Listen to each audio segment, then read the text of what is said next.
ئازیزان و خۆشەویستان، ئەمڕۆتان شاد و ئەم کاتتان باش. من شەماڵ عەلیم و ئێوە بینەری ئەڵلقەیەکی تری بەرنامەی دیالۆجی هیوان.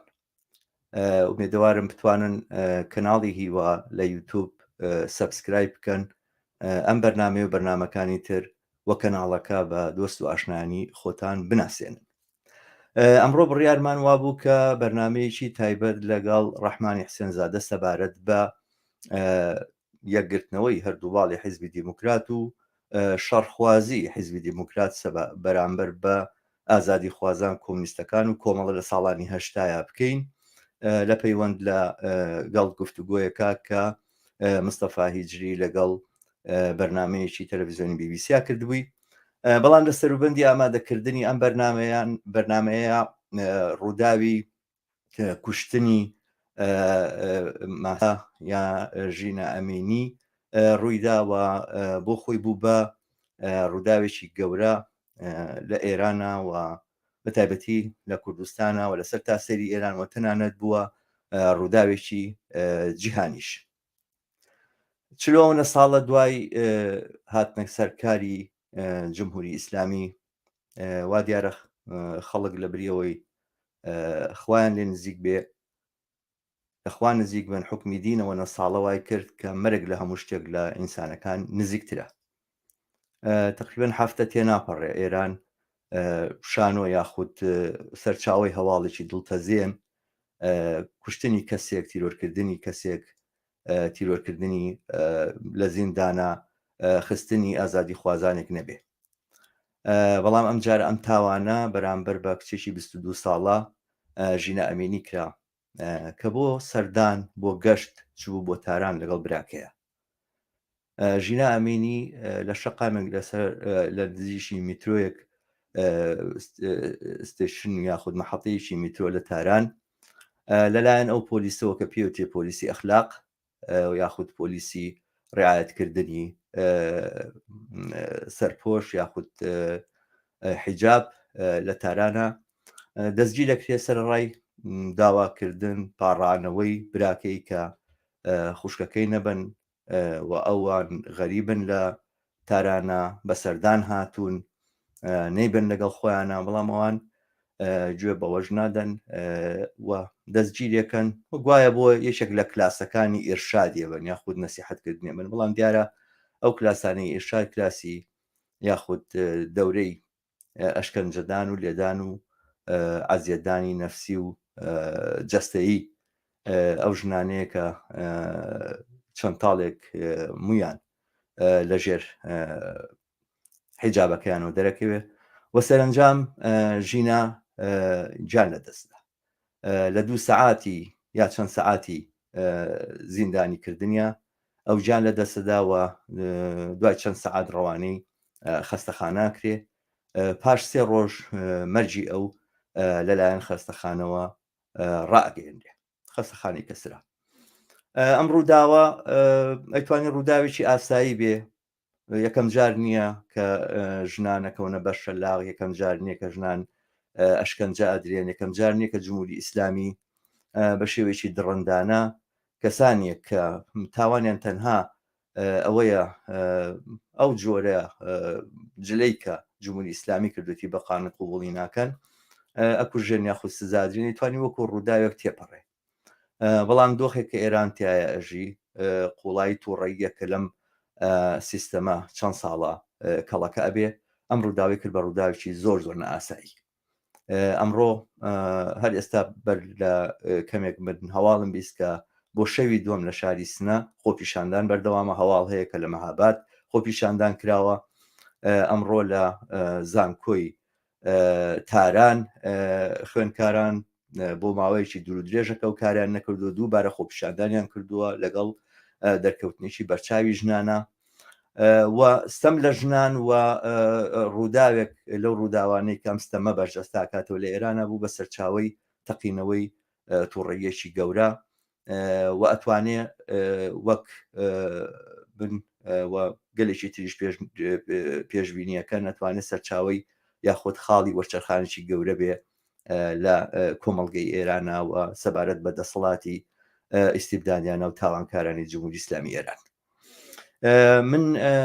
کە لەگەڵ ڕەحمانی حسێن زادەیان بەرنامەم سازدا بوو دیارە ئەو یەکێکە لەو کەسانی کە باشترین کەسێک کە لەم بابەتەوە گفتوگوی لەگەڵا بکەین ئەگەرچی ئەو لە ستۆکۆلمەژی لە سویدەژی بەڵام پەیوەندیشی ڕاستە و خۆی لەگەڵ ئێرانە هەیەەوە بە تایبەتی لەگەڵ کوردستانەوە توانێت ئەم سەرچاوی هەواڵ و زانیاری و هەم سەرچاوی لێکدانەوەی دروستە بە بارودۆخەکە بێ لەگەڵ ئەوەیە بە خێرهاتنی ڕەحمانەکەم بەڵام بەر لەوەی کە بچینە ناو پرسیارەکانەوە پێم خۆشە بۆ دەست پێ بکەم لە قوڵایی دڵمانەوەکو کەناڵی هیوا هاوبەشی خەمی کەسوکاری ژینین پێمان وایە شتێک کە ئەتوانێت کەمێک لەباری قورسی ئەم خەمە لەسەر ئەوان کۆکاتەوە ئەوەیە کە تەواوی دنیا بۆیان بە سوێە تەواوی دنیا بۆیان بە خەمە تەواوی دنیا لە خەم و لە ئازارێکە کە ئەوان ئەی چێژن بەشدارە ئاگەمە بتوانێت کەمێک لە ئازار و پەژارەیە کەم بکاتەوە کە ئەوانە ڕۆژانە هەستی پێکەن و ئێمەش بەشدارین لەگەڵیانە ڕەحمان بەخێر هاتی خۆشحاڵم بۆ بەرنمەیە داوەتی بنت قوبول کرد سپاس دەکەم من پێشەکێکم دەست پێ کرد بەڵام خۆشە لە تۆوە ئەگەر هەواڵی تر هەیە جگەلەوانی کە من باسم کردن باسی بکەین و دواتر بچینە سەر ئەوەی کە لێکدانەوەی ئێوە وەک ئەو شێواز ئەو لێکدانەوەی وایە کە من وتم ئایا ئەماتوانێت خاڵی وەشەرخانێک بێت لە کۆمەڵگەی ئێرانە لە دۆخی سیاسی ئێرانە لە پەیوەندی خەڵک لەگەڵ ڕژێمی پەتوسیەداری ئیسلامی ئێرانە با لە پێشدا منیش سوپاسی تۆ و هاوکاران بکەم بۆ ئەم دەرفەتەی کە دروست بووە بۆ بەرنمەکەمان سڵاوم هەیە بۆ بینەران و بیسەرانی بەرنمەکە با منیش لە پێشە لە قوڵایی دڵەوە و بە هەموو ئەحساسەوە هاوخەمی خۆم هاوپشتی هاوبەستگی خۆم و هەموو هاوڕێیانمان لەگەڵ بنەماڵەی مەحسا ئەمینی ژینا کە ئەڵبەتە بە نووسینیش هەم وەکو حزبمان هەم وەکو هاوڕێیانمان خۆشم بەش بە حاڵی خۆم دەدوو نووسراودا لەم ڕۆژانەدا لەگەڵ ئەو ئێش و ئازارە بووین و هاوبەستگی و هاوخەمی و هاوقەدەمی خۆمانمان لەگەڵ خانەوادەی ئەمینی لەگەڵ خەڵکی شاری سەقز لەگەڵ هەموو دۆستان و ڕفێقانی مەحسای عەزیز مەحسای ئەمینی هەموو خزم و کەسوکانی و هەموو خەڵکی ئێران کە بەڕاستی لەم چەند ڕۆژەیە لەحزە بە لەحزە ئێش و ئازارەکانی مەحسایان تاقیبە کرد تا بە مەرگی تەبدیل بوو و بە تایبەت سەری تعزیم دابنوێنم لە بەرابەر خەباتێکی پڕاوپڕی هەم ئازادی خوازان لە شاری تارانەوە دەستی پێکرد لە دەوروبەری ئەو خەستەخانەی و مەحسا گیانی تیا بەخت کرد لەوێنە و دواتر کە جەنازەکەی هاتەوە شاری سەقز خەڵکی تێکۆشەری سەقز بە هەموو توانە لەو تەزاهوراتە گەورە شرکەتیان کرد و دوێنێ ئێوارێ ئەوە بوو شاری سنەی سوور و هەر ئەمڕۆژ دووبارە بە هەموو گوڕ و تین لەو خەباتەیان درێژە داوە تۆ ئیسارت کرد بەڵێ لە شارەکانی دیکەش ئەو جم و جۆڵە هەیە خوێندکارانی دانشگای تاران وا پێدەچێ ئەم مەوجی ناڕەزایەتیە و ئەم ئاعترازە درێژە پەیدا بکە و دەقیقەن ئەمە ئەو وەرچەرخانەیە کە بە دروست لە عنوانی باسەکەتدا داناوە بەڕاستی مەرگی مەحسای عەزیز من لە یادداشتێکی دووخەتیشە دوێشەوە کە نووسین کتم مەحسا گیانی لەدەستدا بەڵام گیانێکی تازەی بەخشیوە بە خەباتی بێوچان بۆ کۆتاییێنان بە کۆماری ئیسلامی بە خەباتی بێوچان لە دژی حجابی ئیسلامی لە دژی ئاپارتایدی جنسی لە دژی ژنان کە لە کۆمەلگای ئێرانە 43 ساڵە هەیە بەڕاستی ئەو مەوجی ئەحساس و هاوبەستەگیەی کە لە ماوەی ئەم 4-5 ڕۆژەدا لە ئێران لە مەنتەقە و لە سەراسەری جەهان دەڕابطە لەگەڵ ئەم مەرگە زۆر پڕزۆرەی کە جمهوری ئیسلامی بە خانەوادەی ئەمینی تەحمیل کردووە بێوێنە بووە و تەواوی مێدیاکانی فارسی زمان و کوردی زمان و حتا مێدیای ئینگلیسی زمان لەسەری ئەڕۆن زۆر نەهاد و شخصیت و جەریانات وە بەتایبەت بەرەی ئازادی خواست بە تەواوەتی ڕاچڵەکاون و ئەو تەزاورەتە گەورانەی کە لە تاران و سەقز و سنە و مەهابات و ئەمڕۆ دانشگای دووبارە تاران وانە خەریک دەستپێکە دقیقەن ئەو خاڵە وەرچەرخانەیە کە بەنظرم گروتینێکی زۆری بەخشیوە ئەمڕۆ ئیتر مەحسای ئەمینی بۆتە نمونەیەک نمادێک لە خەباتی ئازادی خوازانە دژ بە کۆنەپەرستی ئیسلامی دژ بە حیجابی ئیسلامی و تێکۆشان بۆ لابردنی جمهوری ئیسلامی من ڕەحمان وا ئەزانم من ئەوە یەکەم جارە کە ینی هەمیشە ناڕەزایی و بڵین تووڕەیی لە بەرامبەر پەلامار بۆ سەر ژنانە بووە لە ئێرانە بەڵام ئەمە یەکەم جارە ئەم ڕووداوە بێتە ڕووداوێکی ئاوا گەورە یاخود ئەسان مەسلەی ژن و مەسلەی ستەم لەسەر ژنانە بێتە کەیسێکی ئاوا سیاسی نی زۆرتر هەتا ئێستا بۆکو مەسالی فەرهەنگی و ئەوانە لە ڕێگەی کەندێک بڵین ڕێکخراوەوە بۆ لەلایەن بە تایبەتی چەپەکانەوە بەڵام ئەمڕۆ کە ئاوا ئەبێتە ڕووداوێکی و بەم شێوەیە گشتگیر و بەم شێوەیە خەڵک بڕژێتە سەرجادە و بەم شێوەیە تەوان ناڕزایەکان لە نێو توێژی تەنانەت بڵین ئەوەی کە ئیلیتی کۆمەلگای پێڵێن بەشێکەوانە کە بڵین وەرزشوانن یاخود هونەر پیشەن گۆرانی بێژن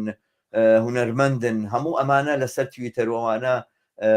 ناڕزایەکەیان زۆر بە بەرجەستەیی دەرکەوتووە من بەرنامەم بینی لە ئێرانەوە لە ناو خودی مەشهەدەوە ژن بە هەر بە چادوریشەوە هەر بە حیجابیشەوە یەکێکە لەو ژنانەی کە خۆی حیجابی وەک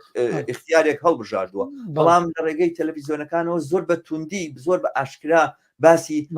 نەمانی تەواوی کۆماری ئیسلامیە کرد هیچ لەو شتانەی کە من سەرنجی ڕاکێشام ئەمڕۆ تەواوی ڕۆژنامەکانی ئێران بەبێ پێم وابێت دوو دانێکیان کەیهانەکە هی شریعەت مەداری حسێنی شریعەت مەداری کە ڕاستەوخۆ زمان حاڵی ئەو باڵا بڵین داعشیە زۆر دڕندەی کۆماری ئیسلامی ئێرانە بێجگە لەو ڕۆژنامەیەکی تر تەواوی ڕۆژنامەکان ناڕزاییان بەرامبەر دەڕۆژنامەکانی ئەو حەدی ئەدنایی کە ئەتوانێت حەدی ئەدنا بێ بۆ ئەم جوڵانەوەیە کە لابردنی ئەم گەشتی ئەخلاقیا ئەم پۆلیسی ئەخلاقەیە کە لە تارانە ئەگەر ڕێژنان عەزیەتەدا ئەملانی کەمە تقریبا بۆتە خواستێکی گشتگیر و گومانی ئەوە کرێت کە ئەم جارە جمهوری ئیسلامی ناتوانێتەوە بە ئاسانی لەژێر ئەم باری ئەم ناڕزاییە دەرچێت بۆ چوونەکە دروستەوە بڕوایتەوە لە گشتگیربوونی خەباتی ژنان و بەهێزبوونی بەرامبەر بە کۆماری ئیسلامی بە تایبەت کە لەم نمونەیە زۆر بە بەرجەستەجی خۆی نیشانداوە بەڵێ قسەکەیەوە زۆر ڕاستە بە نەزەرم ئەڵان هێزوتینێک کە خەباتی ژنان خەباب بۆ بەرابەری ژن و پیاو خەبات لە دژی حجابی ئیسلامی و ئەوەی پێڵەن لیباسی ئیسلامی و پۆشی ئیسلامی و تەبعەن ئەوە گرەی خواردووە بە ڕوخاندنی جمهوری ئیسلامی و بەو معنایە خەبات بۆ ڕوخانی جمهوری ئیسلامی دوای ئەم واقعەی مەرگی مەحسا بە نەزەرم بێمیزان پان و بەرینتر بۆتەوە لە ئێرانە و توانایەکی زۆر باڵای پەیدا کردووە بەڵام یەکشت هەیە خەباتی ژنان لە کۆمەڵگای ئێران هەر 3 هەفتە دوای هاتنە سەرکاری دار و دەستەی خومینی دەستی پێکرد و اتفاقاً هەر دژ بە حجابی ئیسلامی بوو و ئەلبەتە هەر لە وەختەوە بەڕاستی سیاسی بوو شاید من تەنیا تێبینیەکم ئەوەیە بەڵێ کۆماری ئیسلامی زۆر ویستی بیباتە قالبی فەرهەنگی و تا ئێستاش هەرواڵێ تا ئێستاش و حتا بەم خەباتە تون و تیژە سیاسی کاڵن مەرگ بەر خامنەیی مەرگ بەر داعشی جمهوری ئیسلامی جمهوری ئیسلامیە بێ بڕوە ئەو خانمە محەجبەی کە تۆ ئیشارەی پێکەی و منیش گفتوگۆکەیم بارها و بارها دیوە وەختی دەمیە کاتەوە ئەوژەوەی ئەوەڵین قسەی کاری بەوە نیە پرسیارێکە چیاڵەیە بێ کۆماری ئیسلامی بڕوە دەنەچە بە قەولی حجابی ئیسلامیشی اختیار کردووە دەنەچە خەباتی ژنان مدام سیاسی بووە و یەکێ لە بەهێزترین بزوتنەوەکان دژ بە دەم و دەستگای حاکم جمهوری ئیسلامی قانونەکانی مەوازینەکانی بە تایبەت قانونە شەرعیەکانی قانونە دژی ئینسانی و دژی ژنانی بەرحاڵ هەموو ئەو هەڵاواردنانەی کە بەرابەر بە ژنان کە چەند قاتە فقط ئەوە نیە لە مەیدانی لیباسی ئیسلامیا بێ مەسەلەن ژنان لە ئێران حتا وەختی ئەچنە سەرکار حقوقی بەرابەر لەگەڵ پیاوانیان نیە هەرو حەقدەستەی پیانەدەن وەکو حەقدەستی پیاوان نیە هەرو کارەی وەکو یەکیشەکەن هەرو سەعاتکارەیە هەرو کارەیە هەرو کارخانەیە هەرو مەدرسەیە لە زۆر شتی دیکەدا بەرحاڵ ئەم لەعین حاڵە بەشێکی زۆری ژنان کەوەیتر هەر کراونەتە ماڵ ئیجازەیان نییە ئەو ئیبرازی وجودە پەیدا بکەن فەقر و فەلاکەتێک ئەگەر داوێنی کۆمەلگای ئێرانی گرتوێ بەدەیان قات داوێنی ژنانی کردووە کە هەزار ئاسەواری نالەباری لێکەوتۆتەوە نمونەیەکی لەش فرۆشیە مثلەن لەو کۆمەلگایەدا هەیە یا مناڵی بێسەرپەرستەوە زۆر ڕووداوی دڵتەزێنی دیکە دەرنەچە خەباتی ژنان مدام خەباتێکی سیاسی بووە و زۆر جار ئێمەی کۆمونیزمی کاریگەری وتمانە شۆڕشی داهاتووی ئێران ڕنگ و بۆیەکی زۆر گەورەی ژنانەی پێوە دیارەوە بەڕاستیش ئێستا وایە ئێستا بە نەزەرم دوای خەباتی کرێکاری ئێران بزوتنەوەی کرێکاری ئێران خۆشبەختانە بە تایبەت لە 10 ساڵی ڕابردوودا تین و هێزێکی لە خۆی نیشانداوە ئەلان بۆتە جێگای ئومێدی بەشی زۆری بزوتنەوە جەماوەریەکانی دیکە بەڵام دوای ئەو بەنەزەرم بزوتنەوەی ئازادی ژن بزوتنەوەی ئازادی خوازانەی ژنان و پیاوانی ئازادی خواست و ئەجملە نمونەی بەرجەستەی لە دژی حجابی ئیسلامی مەسەلەن لە ماوەی 3-4 مانگی ڕابردووە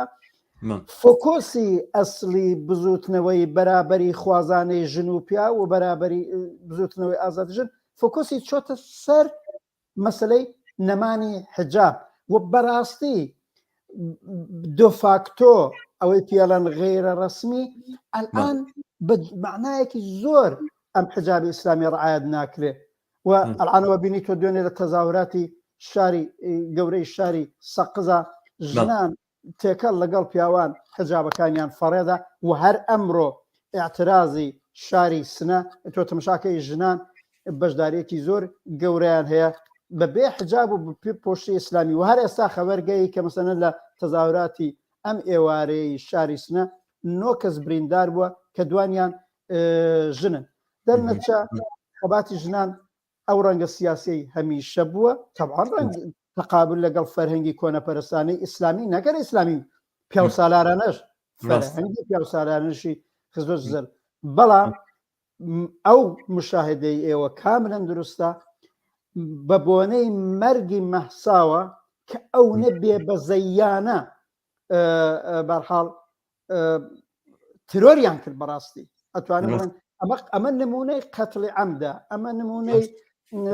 ئیعدامە کە 1-2 ساعەتە گیانی ئینسانێکی دڵپڕ لە هیوای 22 ساڵیان ئاوا لێکرد و نردیانە ژێر خاک بەڵام کۆماری ئیسلامی ئەبێ ئەلعان تێگەیشت بێ لە خامنەیی جنایەتکاریەوە تا ئەو کەسافەتەی کە زەربەی لە مەحسادا تێگەیشت بێ اتفاقاً بە ئەوەی کە گیانی مەحسایان وەرگرت بەڵام گیانیان بەخشی گیانێکی پڕتین و تەوەژمیان بەخشیە بە بزوتنەوەی ئازادی خوازانەی ژنان و پیاوانی ئازادی خوازی ئێران بۆتە بۆرکانێک جمهوری ئیسلامی بەدەست ئەو بۆرکانەوە نەجاتبوونی نییە تیا ئەسووتێ تیا لە بینەچێ ئەوە قەتعیە و یەکێ لە قارەمانەکانی ئەو خەباتی سەرنگونخوازی جمهوری ئیسلامی بوو بە مەحسا ئەمینی دقیقاً وایە ڕەحمان من لە وەک باس دەکەن کە سبەینە لەسەر تاسەری شارەکانی کوردستانە مانگرتنی گشتی ئەکرێ نازانم بیان من باش متابعەم نەکردووە وا ئەزانم کە حیزبی حکمەتی لەگەڵ ئەو بانگەوازەیە بڵێن بانگەوازی نەکردو بڵێ بانگەوازی هاتنە سەر جادە و خرۆشانی جەماوەر لەسەر جادە و بەرنەدانی جادەکانیان کردو بە اعتراز بە جمهوری ئیسلامی بەڵام لەم بابەتەوە لەم هەنگاوەیە یاخود لەم خەبەرەیە کە مانگرتنێکی دەستە جەمعی لە تەواوی شارەکانە ئەکرێ من تەئیدی یاخود لایەنگری حیزبی حکمەتیم نەبینی سەرنجەکەم دروستە یاخود بەڵە سەرنجەکەت دروستە و ئێمە بەڕزانم ڕخنەی توندمان هەیە لەو فراخانە بەبێ ئەوەی تەقابلی لەگەڵ بکەین ئەویش ئەوەیە ئەمە زۆرتر مرکزی هاوکاری ئەحزابی ناسیۆنالیستی کوردی کوردستان ئێران و ئەڵبەتە ئەو جەریانەش کە نێوی کۆمەڵەیە بە سەرپەرستی ئیبراهیمی عەلیزادە وابزانم ئەوش ئەوەڵ کردوێتی ئەوان کردویانە دواتر پژاوک و کۆدار و بازێ لە جەریاناتی ئۆپۆزیسیۆنی ڕاستی ئێرانیش پشتیوانیان لێ کردووە. ئەمان لە چه کات و ساتێکە بانگەوازی تۆ تەمەشاکە وابزانم ڕۆژی جمعە بووە بەڵێ ڕۆژی جمعە مەحسای عەزیز فەوتەکە خەبەرەکە بڵاو بێتەوە هەر ئەو کاتەی بڵاو بووە لە شاری تاران لە دەوروبەری خەستەخانەی کەسرا خەڵک ڕژانە سەر شەقام بە شعاری مەرگ بەر دیکتاتۆر مەرگ بەر خامنەیی ئەبێ ئەم ڕژیمە کۆتای بێ یعنی لە ئەوجی خەباتێکی خیابانی هەقخوازانەدا وەلەو لاوە خەبەرەکەەوە بوو شاری سەقز خۆی ئاماداکە بۆ ئێستقبال لە جەنازەی مەحساو کە سبێنە بیکە بەو حرەکەتە قارەمانانەی دیمان شارەکانی دیکە یعنی لە شەرایطێکە جەماوەر خۆی ئامادە کرد بۆ خەباتێکی ئاعترازی رادیکاڵی سەرشەقامی بەدەنگی بەرز ئەحزابی ناسیۆنالیستی کورد وعدەیاندا خەڵکی نەڕاوەستن تا ڕۆژی دووشەمبە ڕۆژی دووشەمەش تازە بچنەوە ماڵی ئەمە نەبوو بە تاکتیک ئەمە لەگەڵ ئەهدافی ئەوان یەک دێتەوە لەگەڵ ئەهدافی جەریاناتی ناسیۆنالیست کە پێیان وایە نابێت کۆمەلگار رادیکاڵ بێتەوە کە پێیان وایە نابێت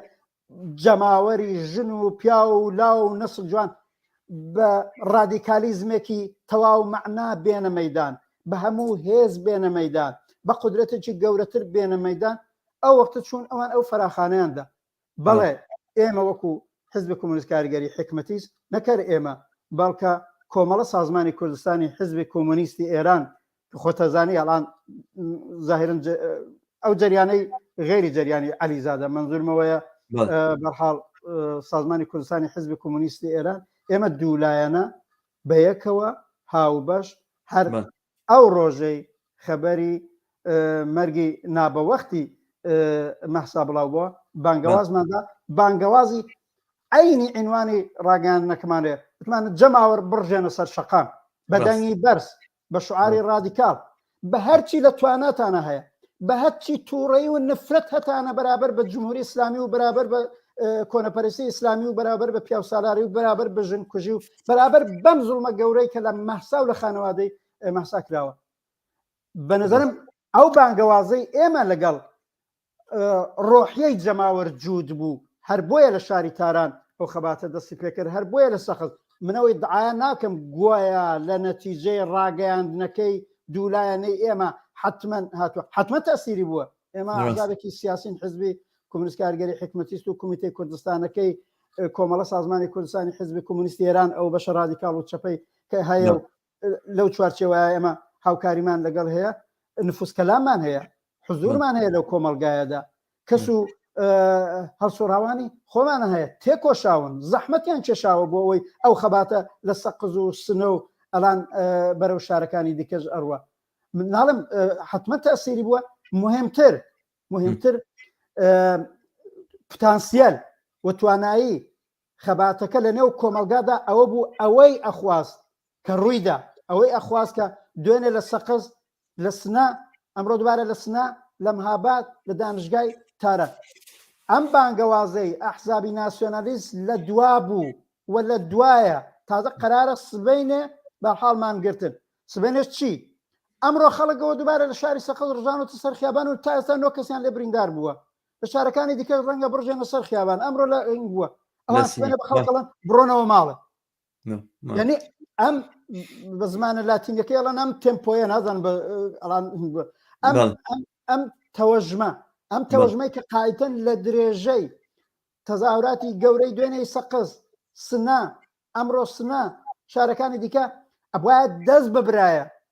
بۆ ئێبتکاری تازەتر بۆ تەزاورات و تەحەڕکی ئاعترازی گەورەتر بە جۆرێک کە فشارێکی زۆر بۆ دەم و دەستگای جمهوری ئیسلامی بێ ئەوان کزیەکەنەوە وەگەوەیە ئاوێ بکەن بە قەولی خۆیان بەسەر ئاورێکە قەرارە جمهوری ئیسلامی بسووتێنێ باوەڕکەن من پێم وایە جمهوری ئیسلامی وەختێ ئەم بانگەوازەی دیوە کە خەڵکینە ڕۆژی دووشەمە بڕۆنە ماڵەوە دانیشن پێی خۆش بوو ئەو جمهوری ئیسلامی لەوە تۆقی بوو و لەوە تۆقی بە بۆنەی مەرگی مەساوە ئەو شتە ڕوونەدا کە ڕوویدا دقن جمهوری ئیسلامی هەر ئەو ڕۆژەی مەسا فوتی کرد لە تاران بە تیارەی هێنانە تەورز جنازەکەی لە تەورزەوە کۆنتترۆل شدا هێنانەوە سەقز بەدەستی جمهوری ئیسلامی وایە هەر وایە 6 بەیانی ببێ ئاگاداری جەماوەر مەسای عەزیز بچێتە ژێر خاک بەڵام قارەمانەتی خانەوادەکەی ڕاوەستانی ئەوان وەلە عین حاڵە ئامادەگەی خەڵکی شاری سەقز و دڵسۆزان نەقشەی پوچی جمهوری ئیسلامیان پوچتر کرد ئەو حرەکەتە جەماوەریە گەورەی لە کەوتەوە جمهوری ئیسلامیە کە وەختێ دیوێتی ئەحزابەکەن ئەو ڕۆژی جومعە فوتی کردووە ئەڵەن خەڵکی نەڕاوەستن تا ڕۆژی دووشەمەش بچن لە ماڵە دانیشتن و دەرگای دوکانەکانتان و کارگاکانتان و مەدرسەکانتان داخکەن بۆ بێ پی ناخۆش بێ بەڕاستی بەڵێ مانگرتنی گشتی لە دەورانێک تاکتیکەکە ڕەوشەکە خودی ئێمە دەورانێک کردومانە لە چه دەورانەکە لەو دەورانەی کە بەرحال استبداد شەدیدتر بووە اختناق شەدیدتر بووە مەجاڵی ئیبرازی وجودی ناڕەزایەتی محدودتر بووە بە تەناسڵقایەکی زۆر نالەبارتر لە ئێستادا بەڵێ ئەو کات ئێمەش دەورانێک کردومانە شەریک بووین مەسەڵەن ئەگەر لەبیر بێت 4-5 ساڵ لەوە پێش بە بۆنەی ئەعدامی 3 جوانی شاری مەریوان و تۆپبارانی مەقەڕەکانی حیزبی دموکراتی کوردستان اتفاقاً لە پێشە ئەحزابی چەپ و کۆمونیستی جامعەی کوردستان ئەو وەختە ئامانزانی تەزاوراتی خیابانی ڕوونادا ناکرێت شەدید دەکرێت بەڵام وتمانە بێ عاقبەت اعتراضێکیش دەرببڕێ ئەو اعتراضات چییە بە جمهوری ئیسلامی بزانێت خەڵک تووڕە نفرەتیان هەیە بە مانگرتنی گشتی دەریان بڕێ بەڵام زەمانێت جەماوەر لە پێشەوەن لە مەیدانن لە شەقامن لە تارانەوە تا سەقز و سنە تۆ بە خەڵک بڵێ بگەڕێنەوە بۆ ماڵ ئەمە بە نەزەرم غەیرەس لەم پەر دروستکردن مانع دروستکردن لە بەرابەر خەباتی ڕادیکاڵی جەماوەرە شتێکی نییە بەڵە حیزبی حکومەتیش لەگەڵ و بانگەوازن نەبووە تەیدیشی ناکە بەرحاڵ خەڵکی حیزبی حکومەتیش لەگەڵ ئەم حرەکەتە جەماوەریە ئاعترازیە بووە کە دوێنێ لە سەقز و سنە و ئەمڕۆ لە سنە و لە دانشگای تاران و لە خودی تاران و لە درێژەشە هە لەسەرەوەکە ئەڵان هیوادارین سبەینێ اتفاقاً دووبارە لە شارەکانی کوردستان بەجێوەی پچنە ماڵ ئێمە بانگەوازمان بۆ جەماوەرەوەیە مەچنە ماڵ وەرنە خیابان سبەینە دووشەمە بکەن بە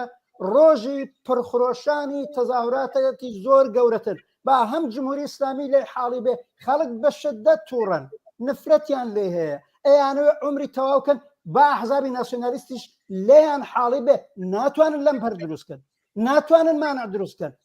ئەم جەماوەرە خرۆشاوە لەوە زیاتر تینووی ئازادین کە ئەحزابی ملیگەرا و ناسیۆنالیستی کورد فکریان بۆ کردوێتەوە و ئەیانەوێ سەرمایە گوزاری لەکەن سبەینە ڕۆژی خەباتێکی پڕلەتینی سەر شەقام و جەماوەریە نەچوونە ماڵەوە دەستەکانم خۆش بە منیش دقیقەن وازانم کە لە وەختێکا کە جەماوەر خۆی لەسەر جادەیە لە کاتێکا کە بۆ منە فایزە ڕەفسەنجانی ئەڵێ ئەم هەم ڕژێمە لە ڕژێمی سەیۆنیستی دوژمنترە بە ئازادی و ئەمە گاڵتە بە ڕژێمی سەیۆنیستیەکە مەڵامەوانی خۆمان ئەسڵەن کەمترین لانی کەمی ئازادیمان نییە وەختێک کە ڕووبی لە مەقەڕی ئینەکەی خۆیەوە لە دەست بەسەریەوە بەیاننامە دەرەکا لە دژی حکومەت و لە دژی حاکمیت وەختێک فعالینی ژنانی موسڵمانان خۆیان لە مەشهدەوەڵێ نەبێت جمهوری ئیسلامی بڕوا وەختێک زانم حتا خاتەمی هاتوۆتە سەر کار و تێمە تاوانشی گەورەی ئەنجام درراوە وەختێک هەموو ئەمانە ئەو ناڕزای دەرەبڕن وەختێک تەواوی میدیاکانی جمهوری ئیسلامی یاخودە ڕۆژنامەکانی کە دەرەچن تەوا بە تیتری گەورە لە دژی ئەم ئینانووسن قسەکردن لەسەرەوەی لە بازارەوە بچنە ماڵەوە بە بڕای ملانیکەمە توانین بڵێ تاکتیکێکی زۆر نادروستە و نیشانەی تێنەگەیشتنە لە دۆخەکە نیشانەی تێنەگەیشتنە و ینی نامرتەبت بوونە بەڕاستی بە دۆخی ناڕزایی و ئاعترازی جەماوەریەوە بە بڕای من تاکتیکێکی نادروستە بە ئومێدیەوەی ئەوانیش ئەم تاکتیکەی خۆیان بگۆڕن و پاشگەز بنەوە هەر لە ئێستاە وەخت دوور نییە سەررجەم بانگەوازکەنەوەی کە کاریگەریان هەیە نازانین چەنێ کاریگەریان هەیە ئەوانیش بانگەوازی ئەو بکەن کە خەڵک بژێتە سەر جادەوە لە بری چوونە ماڵەوە ناڕزایەتەکان لەسەر جادە بەردەوام بێ و تەواوی شارەکانی تریش بگرێتەوە. بەڵێ ڕەحمان من شتێک پرسیارێکی ئەو تۆم لەسەر مەوزوعە نەماوە ئەزانم باسەکە زۆر لەمە زیاترە هێنێ گەلێک جوانیبی هەیە لێکی بدەینەوە و باسی بکەین ئەگەر شتێکی دیاریکرا و یاخود قسەیەک لە ئەم مەسایلەنەکە ئێمە باسمان کرد نەهاتووە پێ وایە هەر ئێستا جێگایەتی باسی بکەینوانە بفەرمو.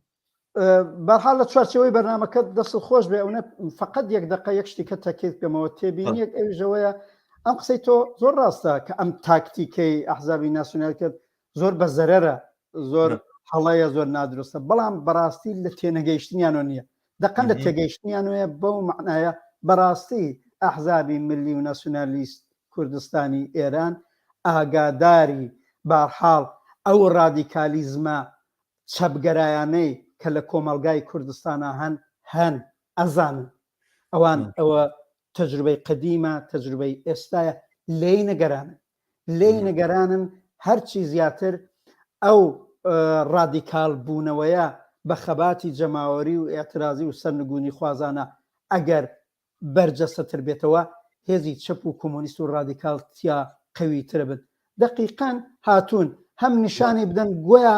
ئەیانەوێت کارێ بکەن هەم مانعیش دروست بکەن ئەمە لەو بابەتەوەیە بۆیە من ئەمە دووپاتەکەمەوە ئەگەر ئەم لەم بەرنامەی تۆ هیوادارم زۆرە لە هەڵسوڕاوانی ئازادی خواز بەرابەری خواز دژی کۆماری ئیسلامی لە شارەکانی کوردستانی ئێران ئەم شەو گویان لەو قسەیە من بانگوازم ئەوەیە سبەینێ ئەبێ تەبدیلی کەینەوە بە خەباتی ئێعترازی سەر شەقام وەک دوێنەی سەقز و سنە وەک ئەمڕۆی سنە و مەهابات و شارەکانی دیکە اتفاقاً زۆر چاکە هەموو کەزە لە سبنە ڕۆژی دووشەمە ڕۆژێک بێ کە ئێعترازی پێوە دیار بێ کام شکڵ ئێعتراز ئێمە ئاڵێن ئەو شکڵە ئێعترازەی دوێنە شاری سەقز پەرچەمداری بوو ئەو جەماوەرە ئازادی خوازە بە بێترس هاتن دەرنەچە کۆمەڵانی خەڵکی کوردستان سبەینە دووشەمە بکەن بە ڕۆژی خەباتێکی ئێعترازی سەر خیابان و شەقام بە تەزاوراتە گەورەکانتان لە هەموو شارەکانی کوردستان بدەن لە دەمی جمهوری ئیسلامی و ئومێدێکی زیاتر بۆ خانەوادەی ئەمینی و هەموو خانەوادەکانی ئێران لە نتیجەی 43 ساڵ عمری جمهوری ئیسلامی عەزیزانی زۆری وەک ژینا مەحسا ئەمینیان لەدەست داوە و لێرەوە دووبارە هاودەردی هاوبەستگی لەگەڵ خانەوادەی ئەمینی و هەموو بەستەگانی و هەموو خەڵکی شاری سەقز بە بۆنی مەرگی زۆر بێبەزەویانەی کە جمهوری ئیسلامی بە مەحسا و بەو خانەوادەی تەحمیل کرد ڕاگەین. زۆر سپاس ڕەحمانجان بۆی بەرنامەکەمان درێژتر نەبێ پێشنیارەکەم پاوسێک بدەین لە دوای بیستنی سرودێک درێژە بە بەشی دووەمی بەرنامەکەمان دێن کە سەبارەت بە شەڕی حیزبی دیموکراتە لە دژی کۆمونیستەکان و ئازادی خوازان و کۆمونیستەکان و کۆمەڵە لە ساڵانی هەشتایە پێکەوە جۆبیستی ئەم سرودا بین و ئەگەڕێنی لاتان بینەرانی عزیز لەگەڵمان بن پاش ئەم ناوبڕەدینەوە وڵاتان بۆ درێژەدانی بەرنامەکانمان دووبارە داوام لە ئێوەی ئازیز هەیە کە ئەم بەرنامە لە ڕێگەی یوتیوب بۆ شێر بکەن سەبسکرایبی کەناڵی یوتیوبی هیوا بکەن و بە دۆست و ئاشنایانی خۆتانی بناسیێنن.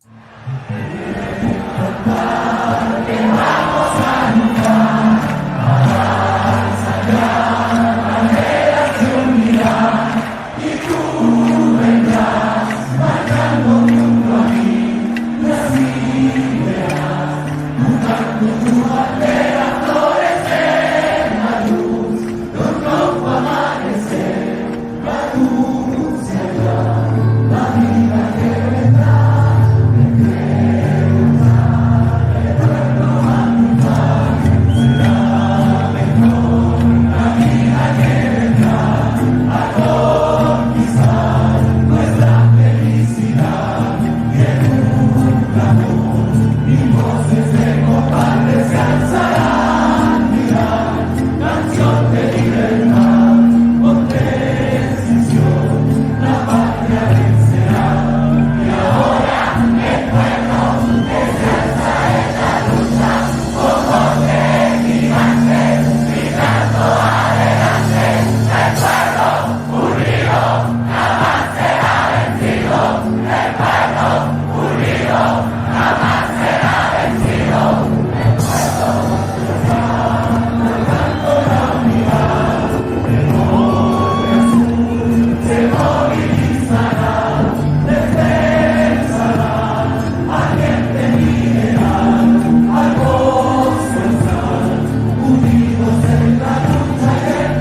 بەڵێ عزیزان لەگەڵتانین بۆ پێشکەشکردنی بەشی دووەمی بەرنامەی ئەمڕۆمان سرودەی گوێتان لێبوو سرودی گەرجەماوەر یەکگرتوو بن لە شکستنایەن سرودێکە کە لە خەبات لە سەروبەندی خەبات لە دژی پێنۆشێ لە شیلی سرودی شۆڕژێڕانم جەماوەری ناڕازی شیلی بوو لە بەرامبەر دیکتاتۆری پێنۆشەیە. ڕەحمان بەشی دومی بەرنمەکەمان و بەڕاستی بەرنمەکەمان کە پێشتر بڕیارم هەن لە سەردا بوو سەبارەت بە شەڕی حیزبی دیموکراتە لە ساڵانی هەشتاکانە لە دژی ئازادی خوازان کۆمونیستەکان و بە تایبەتی کۆمەڵە. مستەفای لە بەرنامەی بێعیبارەتی دیگەر لە کەناڵی BBC ماوەیەک لەمەوبەر لێدوانێکی داوە کە سەبارەت بەو جەنگە لێ پرسن بڵێن پێشکەشکارەکە پرسیاری لێکا سەبارەت بەو جەنگەوە تاریخە لە وەڵامەکەی ئەو باسیێواکە کە بەڵێ ئەو کاتە کۆمەڵە حیزبی دیموکراتی بۆ تەحمل ناکرێت ینی بۆ ئەوەی کە کۆمەڵە شەڕەکەی کردوێ وەک ئەوەی کۆمەڵە بەرپرس بێ لە بەرامبەر ئەو شەڕیاوە ئەو شەڕی بە حیزبی دیموکرات فرۆشت بێ ڕابەرانی کۆمەڵە و کاتیان وت حیزبی دیموکرات شەڕ لەگەڵ حیزبی دیموکراتە پێشترە لە شەڕ لەگەڵ جمهوری ئیسلامیە و بە جۆرە لە جۆرەکان خۆی لەباری هەر مەسئولەتێک دەرەکێش ینی پاش 40 ساڵ زۆر ئاسان بوو حیزبی دیموکرات ئەگەر مەبەستی بێ ڕێگایەکی تر بگرێ ئەیتوانی داوای لێبوردنێک بکە هەڵەمان کرد دەورانێکی وا بوو لە ڕووی سیاسیەوە پێگەی لە دەورانێکی ئەنوا وەشکات مبەرر دەتوانی بێنێتەوە بەڵام و بە پێچەوانەوە وازانی کە قسەکانێکان من هەستێکی ئاوام کرد گەرە ڕۆژگارە بێتەوە گەر کۆمەڵێک دروست بێتەوە لە کوردستانی ئێرانە لە دووبارە لە بە حیزبی دیموکرات بڵێت حیزبێکی بۆ ژوازی ئەوانە حیزبی دیموکرات دووبارە هەمان شەڕی لەگەڵا کاتەوە هەمان کوشتاری لە بەرامبەرەکە بە جۆرێک لە زۆر شوێنی شت سەبارەت بەم شەڕە وتراوە قسە کراوە سەبارەت بەم شەڕە من بۆیە پێم خۆش بوو لەو بابەتەوە لە میوانداری تۆ بکەمەوە ئەو پرسیارانە ڕوبەڕووی تۆ بکەمەوە کە ماجرای ئەم شەڕە چۆن بوو و بەگشتی سەرەتا من پێم باشە بەگشتی انتیباعات یاخود تێڕوانی سەبارەت بەم تەسریحەی مستەفا هیجری چێ دواتر بچێت لە ناو وردەکاری ئەو مێژووەوە کە مێژوویەکە بێ بیر بهێنرێتەوە بە تایبەت کە ئەوان خۆیان لە بیریان ناچێتەوە بە نیازن دووبارەیکەنەوە پێویستەکە دووبارە قسەی لەسەر بکرێ من پێم خۆشە سەرەتای انتیباعی خۆ بزانم لەسەر ئەم تەسریحەی مستەفا هیجری دوایە چی لەسەر وردەکاریەکانی بەڵێ فەرموو. من لە مناسبەتی ترا هەر لەم دوو هەفتەیە بە زمانی فارسی و کوردی و لە یادداشتێکی کورتیشە بۆ چوونی خۆم لەسەر قسەکانی مستەفا هیجری باس کردووە لە پێشتا زۆر چاکە ئەمە باسکەین و دوای واردی کولی ئەو داستانی گەورەی شەرفرۆشی حیزب دیموکرات ببین. قسەکانی ئێستای مستەفا هیجری کە لە بە عیبارەتی گەیەڵێ مەسەلە ئەوە نییە لەگەڵ ئێمەی کۆمۆنیستەکانی ئەو سەردەم لە نێو کۆمەڵە و دەرجی لەو شەڕە بەرپەرچیە دەینەوە یا زۆر کەسی دیکەی کە لە خارجی ئەو شەڕە بوون بەرپەرچیە دەنەوە ئەزانن حیزبی دیموکرات خەتابارە بابە نووسەرانی ئەنی لە ڕابەری خودی حیزبی دیموکراتی کوردستان کە ئەو وەختە خۆیان جزوی بڕیاردەرانی شەڕ بوون ئێستا و دوای ساڵانێکی زۆر کتێبیان نووسیوە و زیاتر حزبی دیموکراتەکەی خۆی هەنیان بە خەتەبار زانیوە بۆ نمونە جەلیلی گادانی کە دەورانێ دەبیرکولی ئەو باڵی حزبی دیموکراتی کوردستان ڕەهبەری ئینقلابی بوو دوای کۆنگرەی هەشت کە بەداخەوە 2 ساڵەوە پێش بە کۆرۆنا جانی بەخکرد هەر کەسێ بچ کتێبەکەی بخوێنێتەوە لێکدانەوەیکی هەیە لەسەر ئەو شەڕە بە نەزەری خۆی هەردوو لا بە خەتابار ئەزانێ بەڵام خەتاباری ئەسڵیەکە بە خودی حزبەکەی خۆیان ئەزانێ حزبی دیموکراتی کوردستان لەو تازەتر وابزانم 2019 عەبدوڵڵا حەزەنزادە لە کتێبێکا کە بە سوورەتی وتووێش لە کوردستانی عێراق لەگەڵی کراوە بە ڕەسمی ئەڵێ ئەم شەرتەی کە ئەو کات حزبی دیموکراتی کوردستان بۆ کۆمەڵەی دانا بە کۆمەڵەیەوە دەبێ کۆمەڵە حزبی دیموکرات بە حزبێکی شۆڕجێر بناسێنرێ ئەوە عاملێکی مهم بوو بۆ شەڕەکە ئەوە هەڵە بوو یعنی کولی ئیستدلال و کولی داستانی شەرفرۆشی حزب دیموکرات لەسەر ئەو شەرتەی دروست بوو خۆگەر و شەرتیان وەلا بنایە لەو مزاکراتان وەختاکرا زۆر زوو لەوانە بوو بە نەتیجە بگەیشتان دوولایەن وە زۆرێکی دیکە لە کادران و ئەندامان و حتا ئەندامانی ڕابەریان منەڵان ناتوانم لیسێ کتێبیان نووسیوە جزۆیان نووسیوە هەر نێو لە چوارچەوەی حزب دموکرات تا بوون بەشێکیان ماون لەگە حزب دموکرات بەشێکیان نەماون عمدەتەن حزب دموکراتیان بە خەتابار هەم بۆ دەستپێکردنی شەڕ هەم بۆ درێژەی بەتایبەت نمونەیەکی بەرجەسە وابزانم نێوی سەعید کوێستانیە کە باسی یەک نمونە لە شەڕەکانی حزب دموکرات لە ناوچەی سەردەشت کە تعدادێ هاوڕێ عەزیزی ئێمەیان بەحەڵ قەتڵ عام کرد و دوایەوە عدەیەکیان لەسێر کرد و خۆی ئەڵێ شەرمەم گرت وەختێ چووم ئەسیرەکانی کۆمەڵم یعنی دەنەجە تاوجەی وەک فاکت بێ قسەی مستەفای هیجری زۆر بێپایە و پوچە قسەی مستەفای هیجری تێکراری قسەی سەردەمی کۆنگرەی شەشیانە کە بڕیاری شەڕی سەراسەریاندا و تەرحی شەڕی سەراسەری کردن لەگەڵ کۆمەڵە لالایەن عەبدوڕەحمان قاسملو و دەبیر کولی وەختیانەوە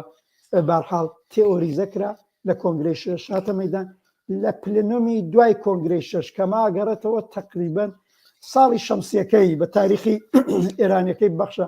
ئەکاتە زستانی ساڵی 1362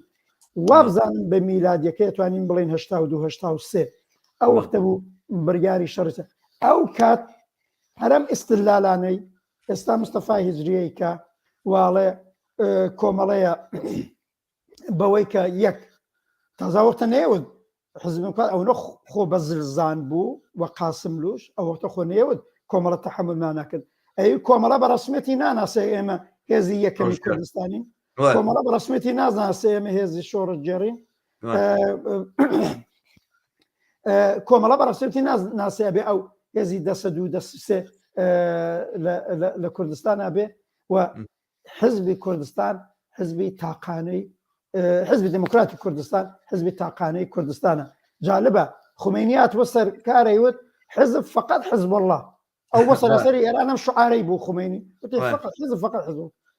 دەبر کولی حزب دموکراتی قاسم لە کوردستان حزب فقط حزب دموکراتی کوردستان حزب فقط ديمقراط ديمقراط ئێوەش وردە گروهی سیاسی بمێن مستەفا هیجری و قسە تەکرارەکاتەوە مستەفا هیجری بە نەزەرم لە دەرونی حزبەکەی خۆشیانە بەشێک پێکەنینیان پێی دێ ئەم بنیادەمە 40 ساڵ دوای ئەو شەڕ و شەڕێکی ناخۆش بوو و من هەر لێرە واقعاً تاسفی خۆم لەو شەڕە کە بە کۆمەڵە و بە ئازادی خوازانە لەڵانەچمەوە سەری تەحمیل کراوە بە تایبەت ئێمەی کۆمونیستەکان و ئازادی خوازانی بەدەیان و سەدان ڕفێقی عەزیزمان لەو شەڕە ناحەقەدا گیانیان لەدەستدا و من هەم سەری تەعزیم بۆ قارەمانەتیەکەیان و هەم بۆ یادی عەزیزیان واقعاً لێرا بێ دابنێنم ئەو شەڕیان هەر بەر ئەساسیان ئیستدلالانە مستەفا هیجری نەگۆڕدراوە 40 ساڵ لەو دەورانە گۆڕاوە هەر لەو فەزایەدا بەسەرەبا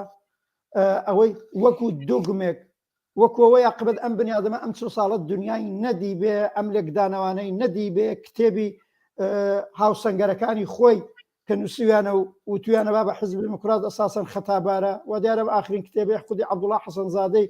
کە خودی عەبدوڵڵا حەسەنزادە وەختە شەڕەکان لە دژی کۆمەڵە و لە دژی حزبە سیاسەکانی دیکەش و خەڵکی ئازادی خواست معاونی قاسملو بووە ئەمانەی ئەڵێ نەخوێن بێتەوە لە فازێکی بەحاڵ نەگۆڕ و کۆنەپەرستانە وەک ئەو وەختە کەماکان ئەم قسە تێکرارەکەتەوە قسەیەکی دروست لە قسەکەی تۆیا بوو بە نەزەرم تێکراری ئەم قسە لەلایەن یەکێکی وەکو مستەفا هیجری بۆ ئەوە نیە یادێ لە گوزەشتە بکە قسەی ڕوو بە داهاتووە قسەی ڕوو بە ئازادی خوازان و کۆمونیستەکانی کۆمەلگای کوردستانی ئێرانە ئەڵێ دیسانەوە کەینەوە ئەوزاعێک کە شارەکانی کوردستان بەدەست هێزە سیاسیەکان و ئەجم لە حزبەکەی ئەوانی شۆبێ ئازادی خوازان و کۆمونیستەکان ئێمە هەر سناریۆی پێشوو تێکرارەکەینەوە ئێمە هەر حزبی تاقانەی ئێمە بە حزبی ئەوەڵین دەسەڵاتدار بین ئێوە بێ دەرنەچە ئەم ئیدعایانەی دموکراسی و کە دموکراسیەکان هەر ئەوەیە کە بینوانە هەمووی پوچە قسەی بۆ ئەوەیە بەڵام قسەی ئێمەش و قسەی منیش بۆ مستەفا هیجری و هاوفکرانی ئەوەیە هەر وەک ئەو دەورە شەڕیان بە ئازادی خوازان و کۆمونیستەکان و کۆمەڵی کۆمونیستی ئەو وەخت فرۆشت وتیا سەر نەکەوتوو بوون وتیا سەر شۆڕ بوون وتیا ناکامان قەوڵیان پێ ئەدەین سەفی کۆمونیست و ئازادی خوازی ئەمڕۆی کوردستانی ئێران زۆر بەهێزترە لە چاو ئەوەختە ڕادیکالیزمێک ئەمڕۆ لە کوردستانی ئێران و لە کولی ئێرانە هەیە زۆر پان و بەرەنتر و بەهێزترە و نمونونەکەی هەردەم خەباتی دوێنەکە و ئەمڕۆکەی شاری سن و سەقز بەرامبەر بە کۆماری ئیسلامی و بەرامبەر من لە بیرم چوو بڵم هەر لەم خەباتانەیە ئاڵە ناقبەت پیا و سالاری و سەرمایە باعثی ژن کوژی لە ئەو خەڵکە لە عەلەیهی سەرمایە لە عەلەیهی پیا و سالاری کە هەردووکیان حیزبی دموکراتیەتی هەم حیزبی سەرمایەدارانە هەم حیزبی پیا و سالارانە بزانێ مستەفا هیجلای بزانێ خراپەکە لە فکری ئەوەیە بن تەجروبەیەکی ناکامی ڕابردویان تێکرارکردنەوە بێت دەرز وەربگرن ئێمە لە ڕاگەاندنەکە وتمان ئەبێت دەرز وەربگرن لەو گوزەشتا حاڵی دنیا گۆڕدراوە ڕەحمان تۆ لە قسەکاندا ئیشارەت بە شتێکە من پێم وابێ ئەم قسەی کە مستەفایجی کردوێتی بە زۆر لە جۆرەکان ئەڵێ هەر وەکو جاران وایە ئێمە ڕەخنە بە چەک جواب بدەینەوە ئیتر ئێوەش ئاگاداری خۆتان بن و ڕەخنەکانتان وا جۆرێک بگرنەوەوانە زۆر دڵمان ئازێت نەبێ و ئازار نەبێوانە ینی بەڕاستی من وازانم حیزبی دیموکراتیش لەم سەروبەندەیە زۆر لە سەردەمی ڕابردووی کۆنەپەرسترە دقیقاً هەر بەو دەلیلەشەکە من وازانم زۆر ئامادەترە بێ بۆ سەرکوتگەری و بۆ لاساییکردنەوەی پارتی ئەوەی کە لە پارتی لە کوردستانی بڵێن لە هەرێمی کوردستانایکا لە بەرامبەر خەڵکا و لە بەرامبەر ئەحزابی ناڕازی خۆیان ممکنە حیزبی دیموکراتی شەر پێ خۆش بێەوە دووبارەکاتەوە چونکە دەلیلێکی ئەوەیە من وازانم یانی ئەگەر مقایسەکەن قاسم لە لانی کەم جاران نەیوت کۆمەڵە پەلەیەتی بۆ سۆشیالیزمەوەوانە سۆشیالیزم دوای 25 ساڵی تر تحقیقەکەین و بە کوردستان ئازاد بێ 25 ساڵی دانابوو خوتەی خەمسی دانابوو بۆی سۆشیالیزم تحقیقا وازان مستەفای هیجری ڕەنگە سۆشیالیزم بە میوەیەکی خۆش بدان ناخۆش بزانە نازانمە لەوە ناچی هەر ئاگای لێ بزانە سۆشیالیزم یانی چی ینی مەبەستمەوەیە حیزبی دیموکراتیش زۆر گەڕاوەتە دواوە زۆر کۆنەپەرسترە زۆر دواکەوتوترە لەوەی کە لە سەردەمی قاسم لۆیە خەڵکی زۆر لە پێشترە خەڵک زۆر بوونترە ئەوەی جاران کۆمەڵە ئەیود لەسەر ژنانەوەوانە ئێستاوە تا لەسەر جادەکان ناوتری ئەوەی کە کۆمەڵە ڕەخنی لە ئاینە گرت و ڕەخنی لە شریعەتی ئیسلامە گرتووەوانەوە کۆمەلگای ئێرانە بینین تا سەر لێوی تەقینەوە هاتووە لە دژی شریعەتی ئیسلام بە بڕای من تەواو تەناقوزاتەکان گەورە بۆتەوە حیزبی دیموکرات تەحملی ئەو دۆخەی داهاتوو ناکاوە ئەم قسەی مستەفا هیجی شەر لەواشێ بۆ خۆ ئامادەکردن بێ بۆ دەورێکی تری سەرکوت بەڵام ئێمە پێشوێ بچینە سەرەوەی کە مستەفا هیجری ئەوێ چی بکە توانێت چی بکە باز لەوە بکەین لەو ڕابردووە کەوان زۆر باسی کۆمەڵاکە شەڕ لەگەڵ کۆمەڵە بەڵام بەڕاستی شەڕ لە سەرەتای لەگەڵ کۆمەڵە بوو یاسا کۆمەڵە دوا سازمان و دوا ڕێکخراو بوو کە حیزبی دیموکرات پەلاماریدا شەڕی لەگەڵا کرد یعنی من وا ئەزانم کە بەر لەوە دیموکرات پەلاماری ڕای کارگەریدا پەلاماری لە پەیکاری کوشت لەناو بۆکانە لە پەیکاری کوشت بەبێ هیچ شتێ هەر لەسەر بەیاننامەیەک لەسەر بەیاننامەیەکی دەرکرده بوو محاسەریان کرد و دایانە بەر RPG و سێ کەسیان لێ کوشتن وازانم کە ئەوەی جگەلەوەی بەشێکی هەموو ناو مارەگاکان تاڵان کردن کەسەکانیان گرتن بە ئەسیر بەشیشان ڕایان کرد هاتنە ناو مەقڕەکانی کۆمەڵە پارێزران ئەمە واقعێت بوو وایە یام ئەم معلوماتانە دقیق نییە ئەم قسەی کە تۆ ئیشارەت پێ کرد کە حیزبی دیموکرات زۆر کۆنەپەرستر بوو و بنسبە ڕابردوو قەتعەن وایە کوردی بزوتنەوە ملیەکان و ناسیۆنالیستی و جملە حیزب دیموکرات وایە بەڵام فوکوس بەرینە سەر ئەم قسەی ئێستات لە ئاخرۆ ئەگەڕێنەوە سەرەوە من پێم بێ ئەوەڵین شتێک لەم باسانەی کە وەختێ باسی شەڕی حیزبی دیموکرات عومدەتەن لە دژی کۆمەڵاکرێ اتفاقاً چەند فاکت کرێ ڕاست ئەبێ ڕاست بکرێتەوە و من لێرە باسێکم ئەوەڵین شدەوەیە شەڕفرۆشی حیزبی دیموکرات وە شەڕی حیزب دیموکرات لە پێشە حتا نەتەنیا لە پێشە لە کۆمەڵەوە دەستی لە کۆمەڵەوە نەبوو لە پێشە لە حیزب سیاسیەکانیشون نەبوو لە جەریانە سیاسیەکانیشون نەبوو لە جەماوەرەوە حیزبی دیموکرات منەڵان نمونەهایەک باسەکەن پراتیکان عمەلەن لە پێشە لەگەڵ جەماوەری زەحمەت کێشێک کە ئیتر لە چوارچێوەی سیاسەتی حیزبی دیموکراتان نائەجوڵانەوە بەرحاڵ شەڕی دەست پێ کرد با من چەند فاکتی تاریخی بڵێ وەختی ڕژیمی شاڕوخە و خومینی هاتە سەرکار لە 22 بەهمەنی ئێرانیانی 8 ڕۆژی ماوە بۆ مانگی ئیسفەند.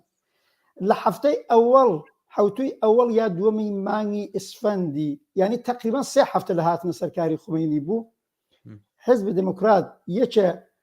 لە بەیانیەکانی دەری کرد، ئەعلامیەکانی دەری کرد، ئەو وەختە من بۆ خۆم خوێندومەتەوە، ئەویژەوە بوو لە دژی خەڵکی، لە دژی جوتیاران، لە دژی خەڵکی بێزەوی لە دێهاتەکانە خەڵکانێک بوون پیانەوتن خۆشنشین زەویان نەبوو. ئەوانە لە نەتیجێ ئەو ئاڵوگۆڕە پێشات لە فکری ئەوەدا بوون، فکریان بۆەوە کردو زەوی مالکان فێئۆدالەکان مسادرە بکەن، ئێمە پێمانە دەری بێنن کۆنتترۆلی بکەن و بیکەنە منبعی ژیانی خۆیان، کە دواییش کرا لە زۆر جێکرا. یعنی جەماوەرێک کە ڕژیمی شای کۆنەپەرسیدا بردوو بەبەر چاویانەوە هێشتا مالکانی گەورە هەیە و فێئۆدالی گەورە هەیە و ئەوانیش بێبەشن لە زەویزار لە فکری مسادرەی زەویە بوون. حزب دموکرات ڕاگەیاندنێکی دا خطاب بۆ خەڵکە وتی نابێ ئەو کارە بکەن، لە دژیان ڕاوەستا، وتی ئێوابێ ڕابوەستن تا دەوڵەتی تازە هاتو سەرکار قانون دامەزرێن. ینی بەو خەڵکەیان هەڕەشیان لەو خەڵکە کرد دەست بۆ مسادرەی زەوی مەبن، ڕابوەستن بابزانین خومینی مەرحەمەتە فەرمێ ئەوە چ قانونێ دێنێ، کە دواتر خودی خومینی چوو لە بەتایبەت لە شارەکانی کوردستان مالکان و فێئۆدالەکانی چەکدار کرد لە دژی هەم جوتیاران هەم لە دژی خەڵکی بێزەوی وزار کە بەتایبەت نمونە بەرجەستەکانی لە منتەقەی مەریوان و منتەقەی سەردەشت و شوێنە مەرزیەکان زیاتر خۆی نیشاندا. من بە تەجروبە لە منتەقەی بۆکان ئەمەم دیوە کە حزب دموکراتی کوردستان لە پەنای فێئۆدالەکان مالکەکان لە عەلەیهی ئەو خەڵکە زەحمەت کێشە بوون ئەیانویست زەوی مسادرە بکەن. نەتەنیا بە چای خۆم دیومە خۆم بە وەکو هەڵسوڕاوێکی مسلحی ئەو وەختەی سازمانی کۆمەڵە لە زۆرێک لەو مسادرە زەویانە چووین، شرکەتمان بووە، قسەمان کردووە، سوخەڕانیم کردووە و ئێمە لەلایەن لە کەنار خەڵکە زەحمەت کێشەکە بووین و حزب دموکراتی لە کەناری مالکەکان و فێئۆدالەکان. هەر ئەو بەهاری ساڵی 58 3-4 مانگ سەرکار لە زۆر شوێنی شارەکان دەوروبەری شارەکانی کوردستانی ئێران جم و جۆڵی فێئۆدالەکان و مالکەکان و بەگەکان ڕێکخراویان بۆ خۆیان دروست کرد، خۆیان مسەلح کرد، جمهوری ئیسلامی کرد. حزب دموکرات یا بە ڕەسمی یا غێرە ڕەسمی پشتیوانی لێکردن بۆ کۆمەڵانی خەڵک، ئەمایانە دی خەڵکی زەحمەتکێش ئەوەی دیوە. لە مەورد نمونەیەکی ئاشکرا لە شاری بۆکان ئەوەڵین شەڕێک کە حزب دموکرات و کۆمەڵە لیان بوو بە شەڕ و خۆم شەخسەن تیا بەشدار بووم، قەیناکە 2 دقە 3 دقە وەختانەگرێ بە بۆت باسکەم تا وەخت هێشتا ئێمە لە نێو شاری بۆکانە شەڕمان نەبوو. ئەوژەوەیە ساحەب کوورە پەسخانەیەک بە نێوی مستەفا قازی حقوق و حەقدەستی نزیک 100 کرێکار بە بنەماڵەکانیاوەنەوە هیچ 6 مان کە لە کوورەخانەکەی لە منتەقەی سار و قامیشی بۆکان بینی میاندوا و بۆکان نەیدا بوو. ئەو کرێکارانە هاتن لا ئێمە شکاتیان کرد، شەخسەن خۆم قسەم لەگەڵکردن توانەمانە حەقیە ماخوا. من شخصا نەمەزانیان مستەفا قازیە عوزوی کومیتەی شارستانی حزبی دموکراتە، نامەیەکمان نووسی هەستە فەرموەرە بۆ قەڕی کۆمەڵە شکاتت لێکراوە. ئێمە کمیسیۆنێکمان بوو بنووی کمیسیۆنی ئوموری ئیجتیماعی و کۆمەڵایەتی، ئەجملە ئەو ڕۆژە من کێشک بووم و نۆبە بوو. نامەمان نرد چونکی خۆی جەنابی مستەفا قازی عوزوی کومیتەی شارستانی حزب بۆکانی ئەو بوو، بۆ خۆشی لە تایفەی قازیەکان بوو، ساحەبی کوورە پەسخانەش بوو، حەقی و کرێکارانیش خوارد بوو، بە غروری بەری خوارد بوو. هەر لەوێنە هاوڕەکانی ئێمە 3 کەس بوون، خۆشبەختانە ئەڵان هەرسێکیان لە حاڵی حیاتان ماون و اتفاقا دوانیان هەر لەم سوئێدەن کە ڕەنگە پێویستنەکە سێرفەقەکەی مێت دابەرگولە هەرو نێما بوو هەرسێکیان لەبەی بچن ماشێنەکەیانی لەبەی گەڕانەوە. بەڵام هەر ئەو وەختە کۆمەڵە بەو لێبراویەی کە بووی بەو دفاعی لە کرێکاریانە کرد، بە دفاع لە حەقی ئەو کرێکانە هەستان چوین لەنێ وەسەتی شاری وەکانە دەوری ماڵی و کابرایماندا مستەفا قازی گیرە. حزبی دموکرات بە دوو بەرابەری ئێمە پێشمەرگەی هێنا دەوری ئێمەیدا، بوو بە شەڕ بوو بە کێشە، پێشمەرگەیەکی ئێمە بریندار بوو. بەڵام خۆشبەختانە حزب دموکرات یا سەرکەوتو نەبوو. مستەفا قازی عوزوی کومیتەی شارستانی حزب دموکرات دەستگیرمان کرد، هێمانمان مقڕی کۆمەڵە لە شاری بۆکان نزیکی 2 هەفتە لە زیندانا بوو تا مەجبور بوو حەقدەستی ئەو 100 خانەوادە کرێکاریە بدا. مقڕی کۆمەڵە بووە بەوەی خانەوادە کرێکارەکانە هاتن لەوێنە حەق دەستەکانیان وەرەگرت ئەمە باسی ساڵی چەنەکەی بە میلادی ئەمە باسی ساڵی 59 یا شۆزەکاتە هەشتاوە نیە هێشتا ئەم شەڕە بە معنای بەدەستەوە بۆیتر ساڵی بۆکانمان بەدەستەوە بەڵێ ساڵی وابزانم بەهاری شەستە باڵان بیری لە بکەمەوە چکە من لەو یادداشتەیە کە حەمەسوور نووسیوێتی من ئەوەم نەدیوە ئەو هینە بەها بەداخەوەگەر ئەو باسە لەوێیان نەهاتووە ئەوە کە بڵێم چۆن بوو وەختێ عاقبەت جەماوەری خەڵکی شاری بۆکان هاتن ئێمەی هێزی پێشمەرگی کۆمەڵە 30 نەفەرێک بووین وەک محافزەت بە شعاری بژی هێزی کۆمەڵە کرێکاری گەڵە ئەمەیان بردەوە بۆ مقاڕوەگە چون مستەفا قازیش لەوێنە دەستگیر کرا بوو هێزە سەرشۆڕەکەی حزبی دموکراتیشی چیان بۆ نەکرا گەڕانەوە بۆ مقەڕەکان یعنی منزومێ بڵم شەڕ لە دژی کرێکاریانیان کرد هەر لەو منتەقەی کە من ئاگادارم شوڕای خەڵکی تیکانتەپەیان دەستگیر کرد تەقەیان لە تەزاداتی خەڵکی تیکانتەپە کرد کە من بەشی زۆری شۆڕەکانم ئەناسی دۆست و ڕفێقی عزیزی خۆشم بوون و بەشێکیان هەر خۆشبەختانە لە ژیانە شوڕای دەی حەمامیان شوڕای دەی داربەسەر شوڕای دەی علمابات لە دەیان ئەوم ناوت ئەو شوێنانەی من ئاگادارم یعنی منزل بۆیە بڵم ئەبێم فاکتە دروست کرێتەوە حزبی دموکرات لە پێسا شەڕی بە خەڵکی زەحمەتکێشە فرۆش بە خەڵکی زەحمەتکێشێک کە خوازیاری ئاڵوگۆڕ بوون خوازیاری حەقی خۆیان بوون ئینتزاریانەوە بوو لەم دوای ڕوخانی ڕژیمی شاو هێشتا کوردستان نەکەوتۆ دژێر چەپۆکی ڕژیمی جمهوری ئیسلامی عاقبەت شرایطێکی بژیوی باشتریان بێ ئازادیەکی باشتریان بێ حزب دموکرات لە شار و لە دێ هەر کەس کە مخالفی بوو مخالفی سیاسی لە عەلەی قسەی کرد لەو جێگانەی دەستی بڕۆشتایە هەواداران و لایەنگرانی لە کۆمەڵەوە بگرێت تا پەیکار تا سازمانەکانی دیکەی چریکی فدایی دەستگیرە کرد لە پێشە وانە بوو لەگەڵ نیروی مسلح بە شەڕ بێ بەڵام جا لە درێژەی ئەوەدا بەڵام ئەم تەزاد و ناکۆکچێ بوو معلومە هێزە چەپەکانە وەختە لە کوردستان و لە ڕەسیانە کۆمەڵە دفاعی لە مافی کرێکارانەکە لە مافی زەحمەتکێشانە کرد ئەسەن بەشێک بەرابەر بە کۆنەپەرستیە کە لە دژی ژنان جمهوری ئیسلامی ڕەواجێدا حزب دموکراتیش خۆ لە کوردستانە هەر تەرەفداری ئەو نەوعە کۆتوبەندانە بوو بۆ سەر ژنان عەبدوڵای حەسەنزادە لە کتێبی تاریخ لە کتێبێکە کە بنێوی 50 ساڵ خەبات و تێکۆشانە خۆی نووسویەتی ئەڵە لەو مناتقی وا ئازاد بوو لە دەهاتەکانی وا ئازاد بووی مەسلەی ژنان و ئەم مشکلاتە زۆر بوو ماوەیەک شوڕاکە ڕاستەجییان پێکرد بە نەزەری ئەو باشان ڕاستەجی پێ ناکرد ئێمە وتمان بابە هەر لێگەڕین خەڵک بە کە خۆیانمەنشی مەسەنەن ژن بە ژنە خەڵکەکە خۆیان باشتر دەزانن جێبەجێنی هێشتا تەرەفداری ژن بە ژنە بوون ڕادیۆیان دامەزران بوو خەڵکی کوردستان کە سکۆلار و ئازادی خواز بوون لانیکەم بە ئاەتی قورئان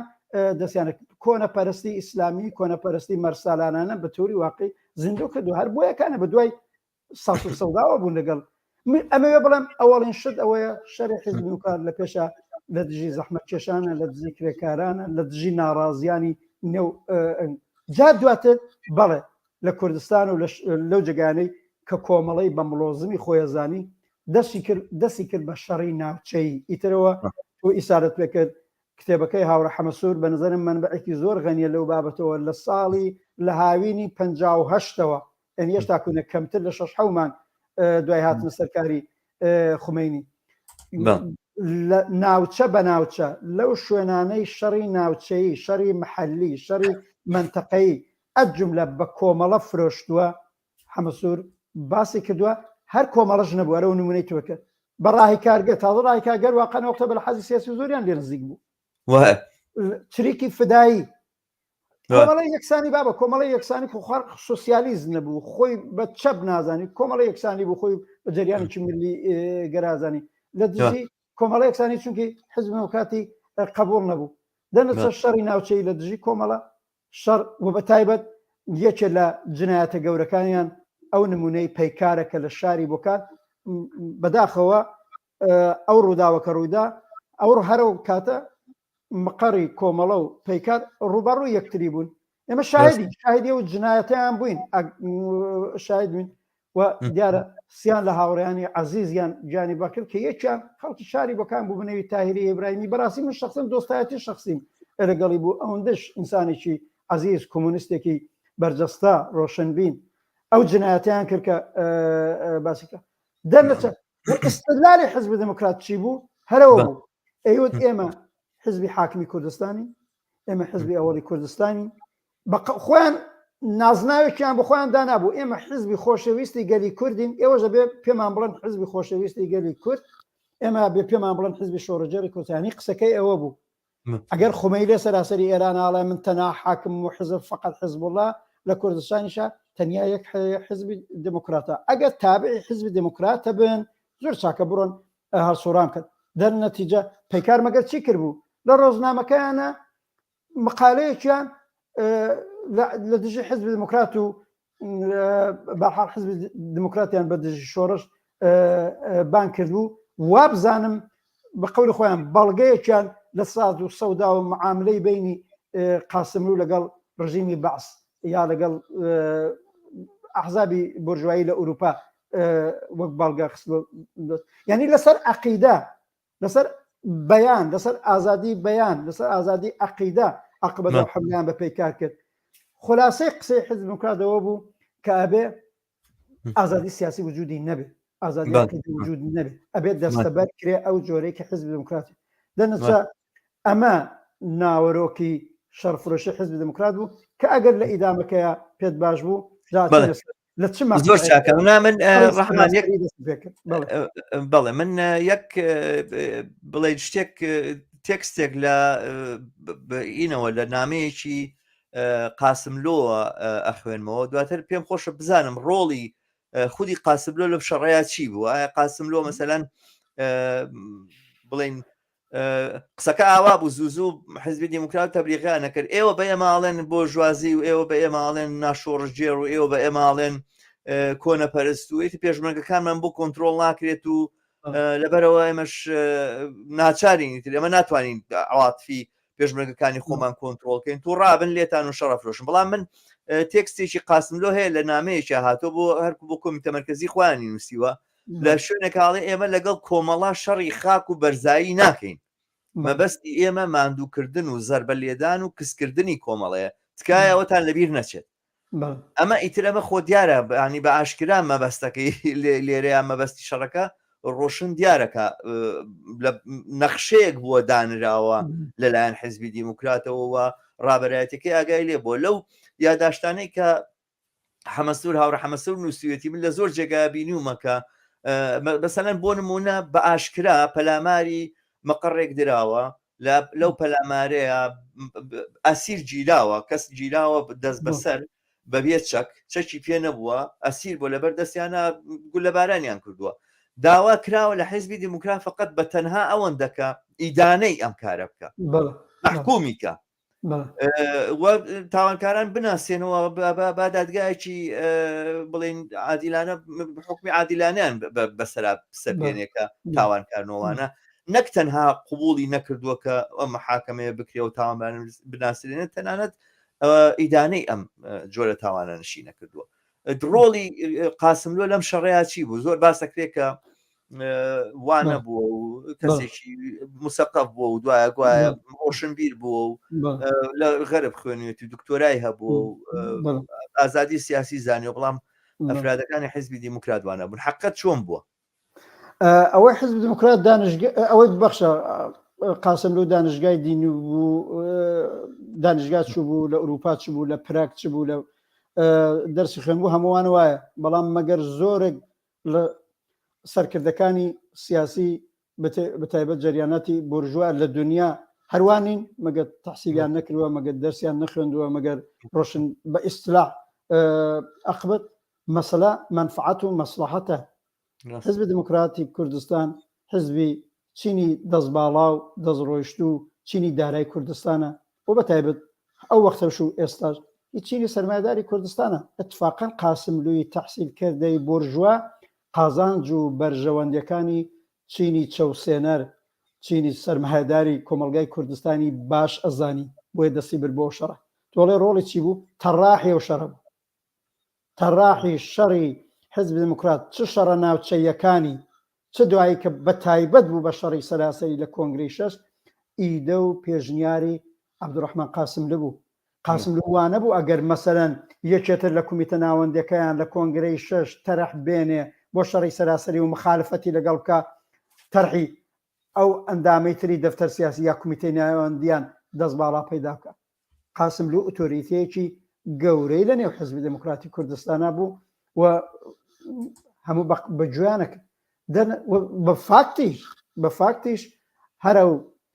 بەحسی ئەوەی لە کۆنگرەی 6 کە باسی ئەوە کرا شەڕی ئەمجارە لەگەڵ کۆمەڵاگەر ڕووبدا ئەیکەین بە شەڕی سەراسەری و دوایی بوو بە تەرەح لە پلنمی دوای کۆنگرەی 6 هەمووی گەڵاڵە کراو لەلایەن خودی عەبدوڕەحمان قاسم لۆ بوو. لەسەر درێژەی شەڕیش کە پێداگریە کرد لەسەرەوەیە بێ کۆمەڵا بەڕسمیەتی بناسی ئێمە حزبی یەکەمی کوردستان و حزبی شۆڕەجێڕی خەڵکی کوردستانین ئەوە هەر ئیدە و تێۆری و نەزەریەی عەبدوڕەحمان قاسم لۆ بوو و حتا با من ئەوە بڵێم گەیشتینە ساڵی 66 شەمسی ئێرانی کە کاتە تقریبان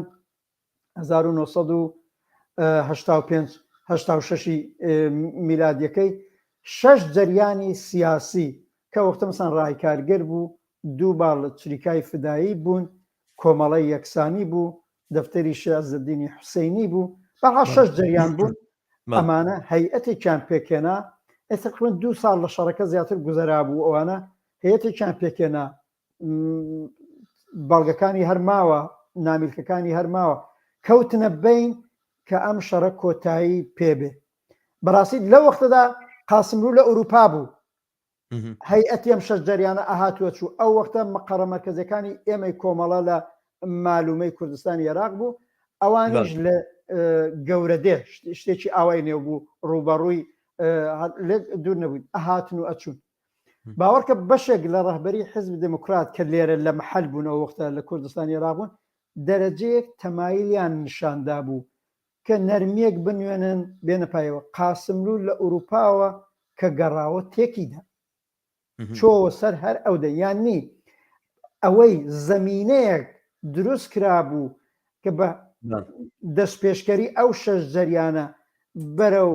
سازشێک بەرەو کۆتایی شەڕێک ئاتەش بەسێکی بەرن، شەخسەن عەبدوڕەحمان قاسم لۆ بەریگرت و تێکیدا وەگەڕاوە سەر شەرت و شروتەکانی خۆیان وەختە لە ئەوروپاوە گەڕاوە. خۆ وەک ئێستا ارتباطات ئەوەندە سەریع نەبوو ئەو وەختە لە بینی مەقەڕی مەرکەزیەکانەویش لەو کێ و شاخە تا گەڕاوە تێکیدا. یعنی من ئەمە بڵێم ئەگەر دەست پێشکەری شەڕی ئەگەر حزب دموکرات دەست پێشکەری شەڕ بووە لەگەڵ هەم کۆمەڵانی خەڵک، هەم لەگەڵ سازمانە سیاسیەکان، هەم لەگەڵ کۆمەڵا بە شەڕی ناوچەی تا شەڕی سەراسەری لە ڕاسیە قاسم لۆ بووە و نەقشی بوو.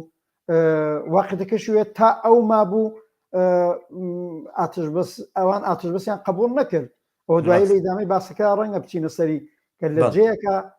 سەروبەندی کۆنگرەی 6 کۆمەڵەدا کۆمەڵی یەکلایەنە ئاگربەسی ڕاگەیان، بەڵام حزب دموکرات جناحی قاسم لۆ شەرەفکەندیانە وەختە پێوتن قبوڵیان نەکرد و هەتا قاسم لۆ مابوو هەر قبوڵیان نەکرد. دوای ترۆری ئەو کە بەداخەوە ترۆر کرا ئەڵبەتە بەدەستی جمهوری ئیسلامی جنایەتکار، دوای ترۆری ئەو چەند مانگێکی پێچوو واتە 6 مانگێکی پێچوو جا ئەو وەختە ڕاهبەری حزب دموکرات ملی دا بەوەی ئاگربەس قبول بکات. دەنەسە بە نەزەرم لە دەستپێکردن لە هەڵگیرساندنی شەڕ لە درێژەیدا قاسم لۆ معماری ئەو شەڕە بوو، بەرخلافی ئەو تەبلیغاتی لایەنگرانی حزب دموکرات و قاسم لۆ بە تایبەت بەکەن نێویان نابوو پێغەمبەری سولح و ئاشتی. بەڵام پێغەمبەرەکەی بە جێگای خۆی، بەڵام بەڕاستی هیچ سولح و ئاشتیەکی لەگەڵ نەیارانی خۆی لەگەڵ مخالفانی خۆی واجم لە کۆمەڵەوە هەر ئێمە بۆ بابا ئەو کۆنگرەی 8 حزب دموکراتی کوردستانە جناحێکی گەورە نیوەی حزب دموکرات تقریبا لیان جابەوەکەوەی باسم کرد لە ڕاسیا کەسی وەکو کەسی ناسراویان وەکو جەلیل گادانی بوو، حەسەن ڕاستگار بوو، فەتاح کاویان بوو و کەسانی دیکە. ئەوان جزئی خۆیان بوون،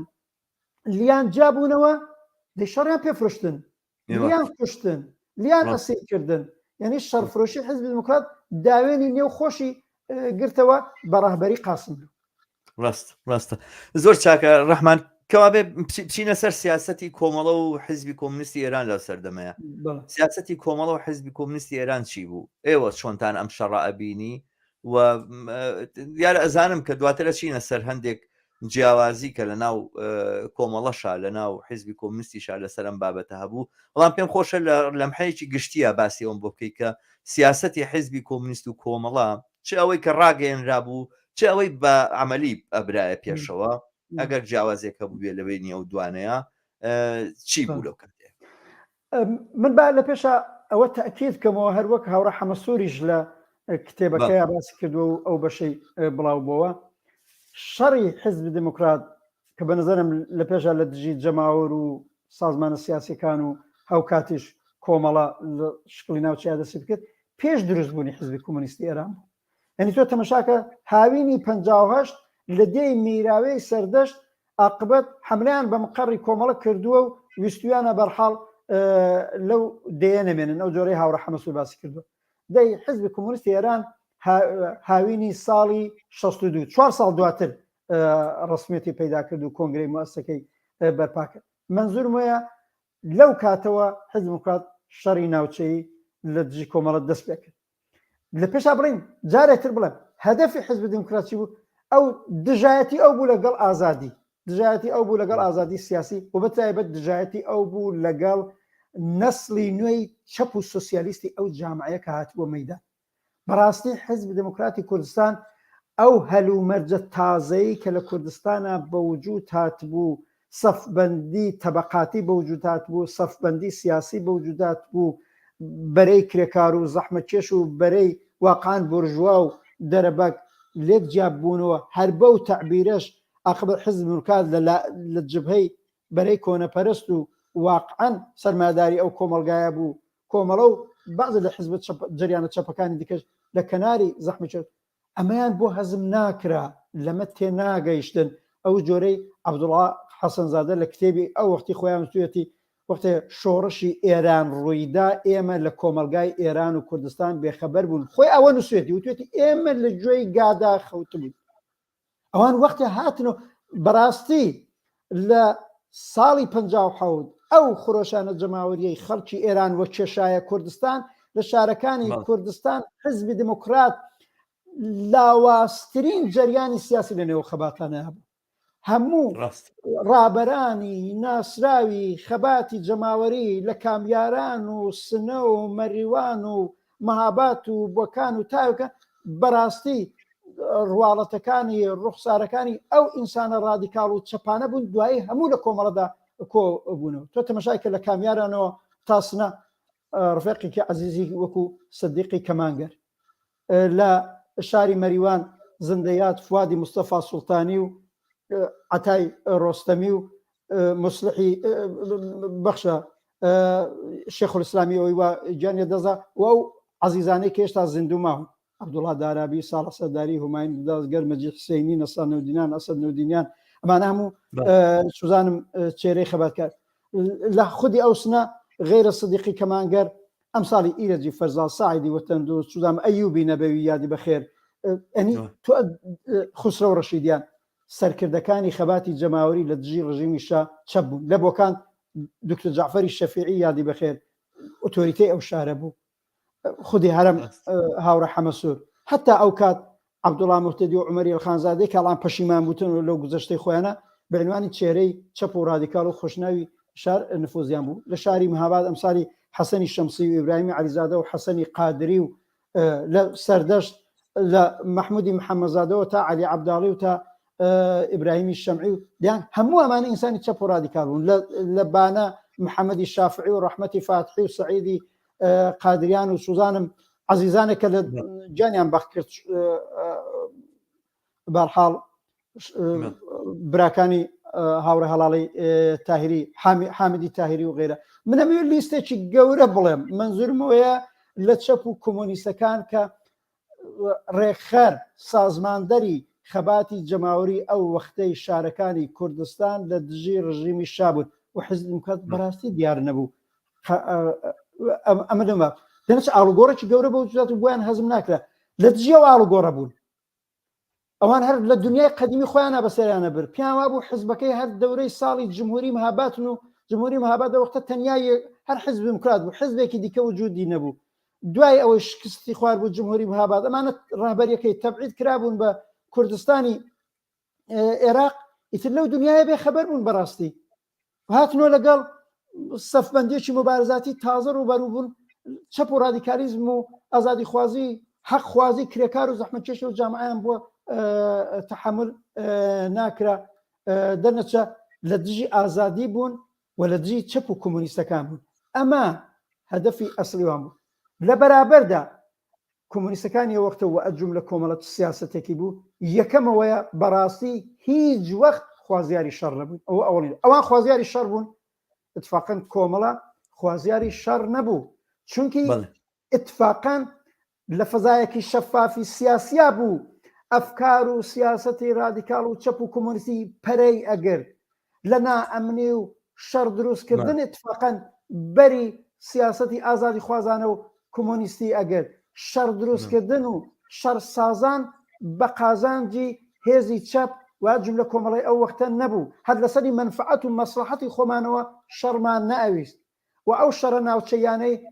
هەمووی حزب دموکرات دەست پێشکەری بووە هەتا شەڕە سەراسەرکە هەمووی حزب دموکرات دەست پێشکەری بووە لەو کتێبەی هاوڕە حەمەسوورا بە وردی باس کراوە و لە هەموو ئەوانەدا بەڵێ کۆمەڵە پێشەوەی جارێ بە چەک بە قدرەتی نظامی بێوێ بەرپەرچیام داتەوە داوای دانیشتنی کردووە وتوێژی کردووە هەر ئەو نمونەی کە تو باز لە چەندین مەورد داواکرا وتیانە بابە ئەوە لە سەردەشت جنایەتتان کرد ئەوە لە مەهاباد مەسەلەن جنایەتتان کرد دەی هەرەونە بڵێن تاوانبارەکە هەر کەسەکە ئەو کەسەی کە خەتاکەی کردووە لەسەر کاری لابن دەستگیریەکەین محکومیەکەی هیچ کات ئەو کاریانە کرد بۆ چونکی ئەسڵی سیاسەتەکە لە ڕاهبەری حزب دموکراتەوە داڕژا بوو لە خودی ئەوە وەریان کرد ئەگەر ئەوەی کردا قاسملو وایە قبە سیاسەتی خۆی چۆنی محکومکە ئەگەر مەسەلەن ئەوەڵین شەڕەکە لە منتەقەی شاروێران و تیکانلوجە بەهێزی پێشمەرگەی کۆمەڵایان فرۆشت و من لە نزیکەوە ئاگادار بووم عەزیزانێک کە لەوێنە گیانیان لەدەستدا خۆ بەرحاڵا قبەت فەرماندەکان بە نێوی هەژار و جزی نزیکترین کەسانی عەبدوڕەحمان قاسملو بوو ئەو سەرپەرستی و شەڕی کرد ئەویان محکوم کردایەوە گەو خودی قاسملو محکوم کرد ڕاهبەریەکەی نەیەکرد دەرنەتیجە سیاسەتی کۆمەڵاڵە چی بوو یەکەمەوە شەڕی ناویست دووەمەویست بەرحاڵا قبەت تا ئەو جگای بکرێ خۆ لە شەڕ لادا و ئەوە هەموو جارێ وەکو ئامۆژگاری بەهێزی پێشمەرگەی کۆمەڵە و ئەوە ئەوترە سێهەم بەڵام ئەوت ئەو تەوەهمەشتان نەبێ لەو جگایی حزب دموکرات دەیەوێت دەست درێژی بکە ڕاستن بەرپەرچیان بدەنەوە مقاومەت کرد لە زۆر جێکرا واگەر نەمان کردایە بە نظرم چاوی ئێمە و خەڵکیشیان دەردێنا من نمونونەکانی ئەتوانم لە درێژە بڵم با من هەر نمونەی ئەو شەڕی مەهاباتە کە هێزی پێشەوە گەورەترین هێزی نظامی ئەوان بوو گویا ئەو وەختە مەسن 1000 کەس مسلحیان بوو گەورەترین فەرماندەیان کە دوایی کوژرا لە شەڕ جمهوریە بنەوی هەژار بەرحاڵ شەڕیان بە هێزی پێشمەرگەی کۆمەڵە فرۆشت سێرفێقی عەزیزمان گیانیان بەخ کرد لە بیرمە 8 کەسمان ئەسیر کرابوون لە وەهلەی ئەوڵە شەڕەکە هەفتەیەک تووری کێشە لە منتەقەی مەهاباد لە ئەترافی حاجیاڵیکان و ئەو دەوروبەرە هێزی پێشڕەوی کۆمەڵە و هێزی نظامی کۆمەڵە لە بۆکان و سەقز و مەهاباد تەمەرکۆزیان کرد جوابیان دراوە جوابی نظامیان دراوە چونکە هیچ داوای مزاکرەتەکەوان نیانەکرد جوابی نظامیان دراوە و نەتیجەکەی بوو بەوەی هەم دووسێ مقڕی ئەوان لە منتەقەی مەهاباد کۆمەڵە تەسەڕفی کرد ئەجملە لە دەی دەرمان لە بیرمە و دواتر ئێمە کە هەشت ئەسیرمان بوو ئەوان بەهێزی پێشمەرگیان و بەهێزی بەرگریەوە وارکرد چل ئەسیریاندا دەی دوای ئەوەی دییان بابە کۆمەڵەش هێزی هەیە هێزی نظامی هەیە قدرەتی هەیە جوابی داوەتەوە ئەویش لە منتەقەی مەهاباد کە گویا کۆنەچاڵی حزبی دموکراتە لەوێنە ئاواتە مەجبور بوون لە شاری بۆکان من بۆ خۆم لە نزیکەوە شاهد بووم وەفدیان هات دانیشتن لە شاری بۆکان ظاهرەن مصالحەیەکی موقتی کرا ئەو ڕۆژە بەنظەم ڕۆژێکی شیرین بوو بۆ هێزی پێشمەرگەی و خەڵکی ئازادی خواست کە وەختی ئەسیرەکانمان مبادلا کرد لە دەی کانی تۆمار عقبەت کۆمەڵە 8 ئەسیری وەرگرتەوە و چلی تەحویلی حزبی دموکرات داوە ئەو وەختە بوو خەڵکی کرێکار و زەحمەتکێشی ئەو دۆڵە و ئەو منتەقە و شاری بۆکان دیان بابە کۆمەڵەش بە خۆی هێزەکە بێ پشتی پێ بەست ئەبێ حمایەتی لێ ئەبێ لەگەڵی بی ئەبێ خوازی بی ئەو کەسانەی ئەمڕۆ بەنێوی کۆمەڵە قساکەن و ئەو تاریخی پڕفتخارەیان لە بیر چۆتەوە ئەبێ سەریان دانەوێنن بێ سەرشۆڕ بن بەرابەر بەو قارەمانەتی ئەو وەختە هێزی پێشمەرگەی کۆمەڵە بەرابەر بە زۆرداری حیزب دموکرات لە خۆی نیشاندا زۆر باش کۆمەڵە ئەوە تەکنیک بەرپەرزدانەوە دەست پێ نەکردنی شەڕ بەڵام ڕاوەستان و مقاومەتکردن سەردانەواندن بۆ سەردانە نەواندن بۆ شەرتەکانی ئەو وەک کولن قسە ئەوە بوو بە تایبەت وەختی حزبی کۆمۆنیست دروست بوو ڕۆشن بینیەکی زیاتر لە ئیستراتیژی و سیاستمان ئەو بە تایبەت کە کێشایە شەڕی سەراسەری ئەوە بەشە ئیتر وەختی شەڕی سەراسەری دەستی پێکرد سیاستی کۆمەڵە نەهایەتەن لە ئەوڵەوانە بوو ناڕۆشنی لەوڵە بوو استراتیژیکە بوو ئێمە بێ شەڕی حزب دموکرات فەرعی کەینەوە لاوەچی کەینەوە تا ئەو جێ ئێمە شەڕ لەگەڵ حزب دموکراتکن حزب دموکرات مانعی ئبراز وجود لێرە ئیجازەم بدە ڕەحمان لێرە ئیجازەم بدە من وازانم ئەمە نەزەرێک بوو سەرنجام لەناو حزبی کۆمونیستی ئێران و لەناو کۆمەڵەیە ئەم نەزەرە جێکەوت بەڵام حقەتەکەی ئەوەیە بەر لەوە یعنی بە تایبەت من سەرنجەکانی مەسوح حکمەت بخۆنەوە لەسەر ئەرزیابیەکە هین کردوێت ینی هەڵسەنگاندنێکە پاش ماوەیەکی کەم لە شەڕ دەست پێکردنی شەڕ لە بینی کۆمەڵە حیزبی دیموکراتە کراوە کە کۆمەڵە جوابێتەوە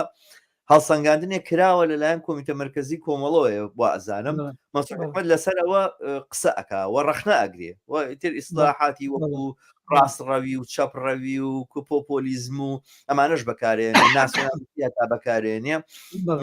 لێرەیە وا ئەزانی ئەنی ئەو نەسەکە ئیخوێنیتەوە جێگانی کە مەسوح حکمەت ڕەخنی لێگرتووە لەو کاتەیە شعورەکەی زۆرتر تێڕوانینێکە لە ناو کۆمەڵایە بووە زۆر شەبیه بووە بەو تێڕوانینەی کە باڵی مەکتەب سیاسی لە ناو پارتی دیموکراتی کوردستانە بۆ کە سەرکردایەتی خێڵەکی جوڵانەوەی کوردستان چی ئەو سەرکردایەتی خێڵەکی کۆنەپەرستی کە هاوکاری لەگەڵ ئیمپریالیزمە کاتوان بە تایبەتی یەکێتی نیشتیمانی کوردستان کە لە سەرەتاوە دروست بوو ئەمە هینەکەی بووکە تەریکردنەوە یاخود دەرکردن یاخود وەلاخستن یاخود بێهێزکردن یا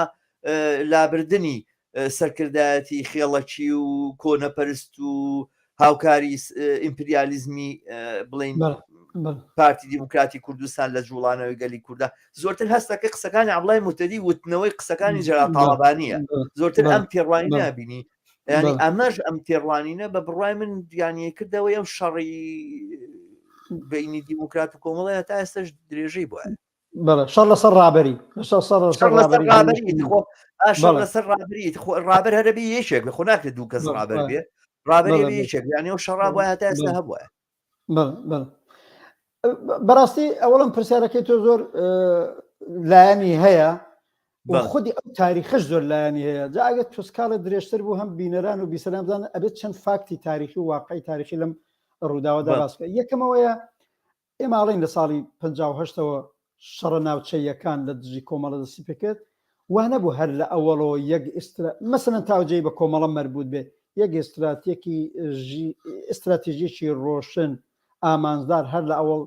تا زمانە گەیشتینە شەڕی سەراسەری وجودی بێت چونکە ئەدی لە منتەقەی سەردەست شەڕێک دەست پێەکە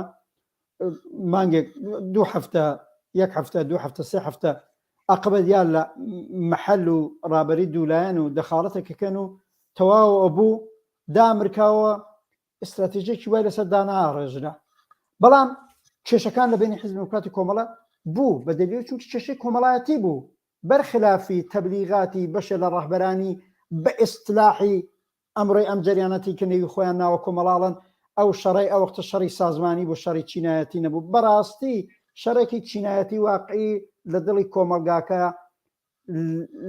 وجودی بوو کە باسم کرد کرێکار و زەحمەکێش و ژن ئازادیخواز تەرەفێ بوو چینی دەستڕۆیشت و سەرمایەدار و فێودال و بە حیزب دیموکراتەکەشی و کۆنەپەرست و بەشی مەسەبی و مەلاو تەرەفێکی ئەمە وجودی بوو ڕنگدانەوەی لە حیزب دیموکرات و کوردستان و لە کۆمەڵەشدا بوو هەر کامیان هی بەرەیەکی خەباتکاری ئەو حیزب دیموکرات کە پێی ناڵی خەباتکار بەرەیەکی بزوتنەوەی سیاسی بوون ئەوان بزوتنەوەی ملی و ناسیۆنالیستی بوون بزوتنەوەیەکی سۆسیالیستی و چەپیش لە جامعەی کوردستان بوو کۆمەڵی چەپ و ڕادیکاڵی ئەو وەختە بەڕاستی نمایندەگیمانە کرد دەرنەتیجە ئەم کێشەیە بوو تاوجێ شەڕە ناوچەیەکان بوون ئێشتا ئستراتیژێکی زۆر هەمەلایەنەی بۆ دانەڕێژرا بوو بەڵام وەختێ جا لەم پرۆسەدا ئەوە وتمان حزب دیموکرات حتا ئەهات شەڕفرۆشترە بوو دەرلەکەشی وەیە لە پەستان نیگەرانی پەرەگرتن و بەهێزبوونی کۆمەڵە بوو لە کوردستانە کە واقعانی جوا بوو تواقبت کۆمەڵی ساڵی 59 لەگەڵ کۆمەڵی ساڵی 60 قابلی مقایسە نەبوون نەهێزی سیاسیەکەی نەهێزی جەماوەریەکەی نەهێزی نظامیەکەی زۆر بەهێزتر ببوو خەڵکە زۆر زیاتری لەکەوتوو ئەمەی ئەدی حزب دیموکرات حتا بۆ ئاگداریت حزب دیموکرات دەورەیە کە کۆمەڵە تێکەڵ پرۆسەی دروستکردنی حزبی کۆمونیست ئێران بوو ساڵی 62 تا نزیکەوە 63 بە خەیاڵی ئەوەی کۆمەلگای کوردستان بە نەزەری ئەوان کۆمەلگایەکی دواکەوتووە کۆمونیزم قبول ناکە حزبی کۆمونیست قبول ناکە ماوەیە ئارامیان گرت ئەمە قسەی هەم ئەرزیابی ئەو وەختەی ئێمە بوو هەم بەڕاستی یەکێک لە ئەندامانی ڕاهبەری ئەو وەختەی حزب دیموکرات بە نێوی ئەمیری قازی کەویش لە تایفەکە بۆ خۆی لە وتوێژەکە لەگەڵ رادیۆ دیالۆگ باسەکەڵێت دەورەیەک حزب دیموکرات دڵی بەوە خۆش بوو کۆمەڵە بە قەولی ئەوان لە هێزی کورتایەتیەوە لای داوە چووە بەرەو هێزی چینایەتی و چۆتە نێو حزبی کۆمونیست پێی وابوو لە کوردستانە هێزی چینایەتی نایگرێ و حزبی کۆمونیست نایگرێ و خۆیانە پوکێنەوە بەڵام اتفاقاً کۆمەڵە بە پەیوەستبوون بە حزبی کۆمونیست بەهێزتر بوو قەویتر بوو لە نێو کرێکارانە لە نێو زەحمەتکێشانە لە نێو خەڵکی مافخراوە دەرنەچە ئەو وەختە ساڵی 63 ئەوە بوو شەڕەکەی هەورامانیان پێفرۆشتی وەختە شەڕی سەرا قسەیەکیش ئەوە بوو ئێمە شەڕفرۆشی حزب دیموکرات وە دوا بخەین هەر لەو وەختەوە بۆ چوونی جیاواز کە ئێشتا حزب من لێرە فاکتێکی تاریخی باسەکەم بۆ چوونی جیاواز بوو مەسەلەن لە نێو ڕابەری ئەو وەختی کۆمەڵە عەبدوڵڵا موحتەدی بەڕاستی بە تۆری واقعی ئەو کات ئۆتۆریتەی ئەوەڵ بوو کەەوە بوو لە کۆنگرێسی کۆمەڵەش بوو بە دەبیر کولی کۆمەڵە نووسراوەکانی هەیە نامەکانی هەیە بۆچوونەکانی هەیە لە کۆبوونەکانی کە لەگەڵ ئێمە وەکو کادرۆ ئەندامەکە ئەو کات ئەو لەگدانەیەوە بۆ حزب دیموکرات حزبێکی دژی شۆڕشە ئیتر ئەمە ئفراتیترین نوعی ئەرزیابی بوو لە نێوڕە حزبێکی دژی شۆڕشە ئێمە دەست پێشکەری شەڕ نابین بەڵام ئەگەر وادی شەڕوی نەبێ شەڕی سەر و ماڵیان لەگەڵ ئیترە بێ بە ئیسراح تەفت و ناکرێن خۆیەکێ لە قسە باسەکانی با من بڵم قسەکانی ئەو وەختەی ئەو بەنظرم اتفاقاً جەزابیەتی بوو بۆ هێزی پێشمەرگەی ئەو وەختەی کۆمەڵە کە ڕۆژانە ئەیاندی ئەم حزب دیموکراتە زۆر بە خەڵکەڵێ زۆر بێ ماڵێ ئەتواقم قسێکی زاهرن تونتر ڕادیکالترەکرا بە ئیسلاح ئەوەی وەدەم حزبی دژی شۆڕشە کەەوە بەڵگەکەشی وەیە ئەو شەڕەی کە وتم لە ناوچەی مەهاباد لە منتەقەی تیکانلوجە دەستی پێکرد لە ناوەندی کۆمەڵەوە عەبدوڵڵا موحتەدی نامەیەکی نووسی بوو بۆ کومیتەی ناوچەی منتەقەی مەهاباد و ئەو هاوڕێیانەی لەوێنە سەرپەرستی شەڕەکەیانە کرد نامەکەیە نووسی بووی هەر ئەم تێوەری و تێزەی نووسی بوو حزب دیموکرات حزبێکی دژی شۆڕشە بێ دەستیان لێ نەپارێزن هەر جۆرێتوانن شەڕیان لەگەڵ بکەن و ئەو هاوڕێمان کە پەیک بوو یوسفی حەسەن خاڵی یادی بەخێر لە کەوتە سەیتەرەی حزب دیموکراتی کوردستانەوە ترۆریان کرد گیانی بەخت کرد نامەکانی لێ گیرا و ئەم نامەی عەبدوڵڵا موحتەدی کەوتە دەست حزب دیموکرات کاڵێ حزبێکی دژی شۆڕشە بارها و بارها لە ڕادیۆکەیەوە ئەم نامەی حزب عەبدوڵڵا موحتەدیانە خوێندۆ کە ئەوە تا پێمانەڵێت دژی شۆڕش و سەری شەڕی سەروماڵێ ئەمە لێکدانەوەیەک بوو من نازانم چەندە ئەو وەختە لێکدانەوەیکی گشتی کولی ڕاهبەری کۆمەڵە بوو بەڕاستی لەوە مطمئنی ئەزانم لێکدانەوەی ئەو بوو وازانم ئەو ئۆتۆریتێکی مهم بوو ئەو وەختە لە نێو ڕاهبەری کۆمەڵەدا کە خودی ئەمە فەزاکەی تونترە کردەوە بۆ شەڕ بۆ بەهانەی زیاترە حزب دیموکراتەوە ئێستا کە تۆ نێوی مەسوولحکردنە ئێستا حزب کۆمونیست دروست نەکرابوو دوای ئەوەی حزب شارمان بەدەستەوە نەمابوو لە شاری بۆکانوانە لە ئەترافی منتەقەی بۆکان سمینارایەکی سیاسی گیرا بە سمینارای شمال مەشهورن لە زستانی ساڵی 61 ئەو کاتە بوو ئیتر هەنگاوەکان هەڵەنێرا بۆ ئەوەی حزبی کۆمونیستی ئێران دروست بێت لەو سمینارانەی ئەوێنە لەسەر ئەنواعی شت قسە کرا و ئەجملە لەسەر لێکدانەوە لەسەر ماهیەتی حیزبی دموکراتی کوردستان ئێران لەوێدا فراکسیۆنێک لەلایەن سازمانی پەیکارەوە کە پیانوتن فراکسیۆنی مارکسیزمی انقلابی بە سەرپەرستی کەسێکیان بنێ ئەو وەختە پێمانەوت ئەزغەر پەیکار ئەمڕۆ تۆ بە نێوی مێهرداد دەرویشپورەی ناسی مێرداد دەرویشپور لە شاری ستۆکۆڵمە تۆژەی ناسی ئەوە جزئی سازمانی پەیکار بوو فراکسیۆنی مارکسیزمی انقلابی ئەوان هاتوو لەو سمینارەیە شرکەتی بوو ئەوانە داغ لە دڵ بوون لە حیزبی دموکرات لەوێ ئەم مێهرداد دەرویشپورە یا و ئەزغەر پەیکاری ئەو کات هەستا لێکدانەوەی خۆی لەسەر حیزب دموکرات باسکەوتیم حیزبی دژی شۆڕشە و ئەبێ پاکرێتەوە ئەوانە تقریبا هەرو بۆ چوونێ عەبدوڵڵا موحتەدی باسکە عەبدوڵڵا موحتەدی لەوێ حضوری بوو بەڵام من لەوێ لێم نەبیست ئەمە بڵە بەڵام نامەکەی زووتر بڵاو بووە من وەک فاکتێکی تاریخی ئەڵێم کەسێک کە هەستا مخالفەتی لەگەڵم لێکدانەوە کرد مەسوور حکمەت بوو بنێوی نادر ئەو وەختە مەشهور هەستا کوتی ئەم لێکدانەوە سەقەتە ئەم لێکدانەوە غەڵەتە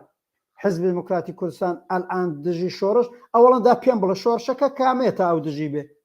خۆوە قیامی 57 کراوە و ساڵی 61 بوو 3 ساڵ 57 تا 61 ئەکاتە تقریبا 4 ساڵ گوزەراوە شۆڕشێک لە مەیدانە نییە تا ئەلئان حزب دموکرات دژایەتی لەگەڵەوە شۆڕشە بکە دووەمان حزب دموکرات ئەلئان لە ئۆپۆزیسیۆنایە حزب دموکرات ئەلئان لە چوارچێوەی جنبشی مقاومەتە جناحی ڕاستی جنبشی مقاومەتە و باڵێکی چەپەیە عاقبەت ئەوە شەڕی مسەلحانە لەگەڵ جمهوری ئیسلامیەکە ئەمە بەلحازی ئۆبژێکتیڤەوە و بەلحازی تەحلیلیشەوە ئەمە غەڵەتە من لە بیرمە ئەم مێرداد دەرویشپورە پس ئەی ئینقلابیە وتی نەخی ئینقلابیش نییە بووە بێ کۆمۆنیستەکان فقط ڕەش یا سپی ببینن من ئەم کەلیم هەم جوان لەبیرە نەخیر حزبێکی بورژواییە حزبێکی غێرە شۆڕژێرە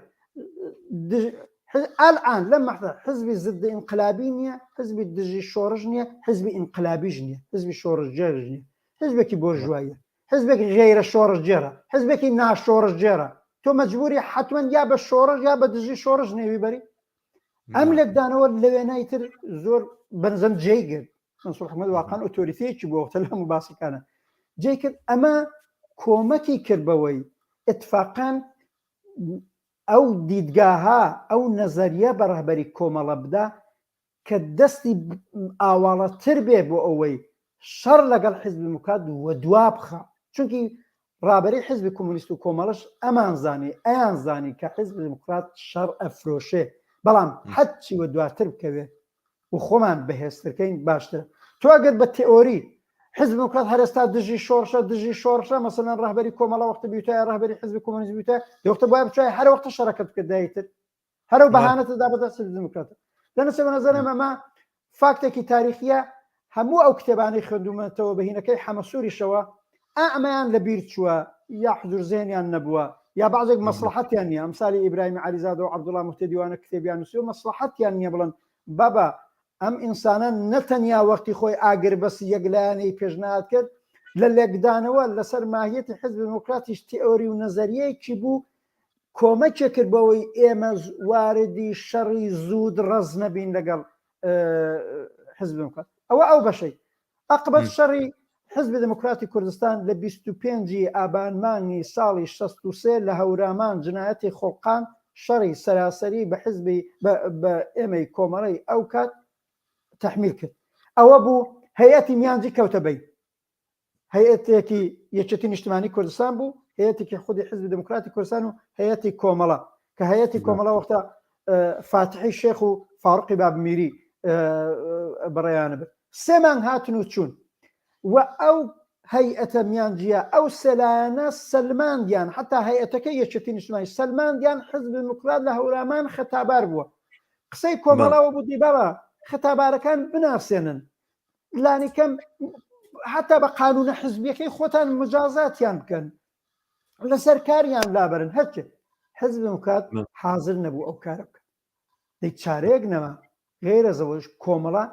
جواب بداتەوە جوابێکی شۆڕەجێرانە و ئەت جوملە نظامی بداتەوە ئەوە بوو لە 6 بەهمەنی هەرو ساڵی 63دا لە زستانەکەیە کۆمەڕەش هەر لەو هەورامان دەستی کردەوە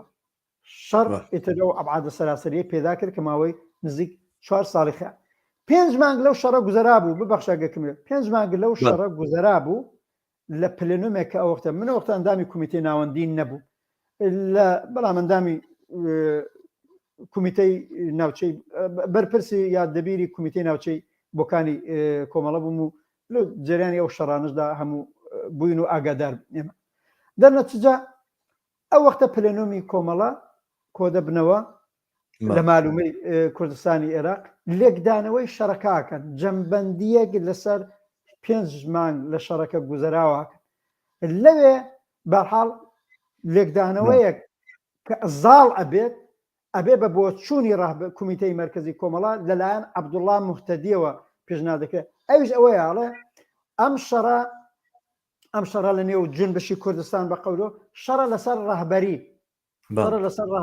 شەڕە لەسەر یا ئەو وەختە ئیرەجی ئازەری نیش لەو بەحسانەی ئەو وەختەدا بووە پێم خۆشە نهێوی بەرم ئەو بەنێوی شەڕە لەسەر هێژمۆنی ینی هاوجهات بووە لەگەڵەوەی عەبدوڵڵا موحتەدی ئەڵێ ئەمە شەڕە لەسەر ڕەهبەری عاقبەت ئەم دوو جەریانە یەکێکیانە بێ بیسەلمێنن ڕەهبەری جنبشی کوردستان ئەمەیە ئەم لێکدانەوە ئەم بۆچوونەوە وەختی ئەکەوێتە بەر چاوی کومیتە مەرکەزی حزبی کۆمۆنیست ئێران و دەڕاستی هەم مەنسوور حکومەت ئەکەوێتە بەر ڕەخنە بەر ئینتقاد کە ئیترەوە نووسراوەکە هەر ئێستا لەسەر سایتی ئازادی بەیان هاوڕێ ئیرەجی فەرزاد زەحمەتی کێشاوە لەوێ دایناوە و توش خوێندوتەوە بەڵێ ئەم دیدگایەی کە شەڕی کۆمەڵە و حزبی دموکراتی بە شەڕ لەسەر ڕەهبەری و کێ ببێ بە ڕەهبەر لە جامعەی کوردستانە و لە جنبشی کوردستانە کەوتە بەر ڕەخنەی مارکسیستی مەنسوور حکومەت کوتی ئەمە لەلایەکەوە ڕاستڕەوی سیاسیە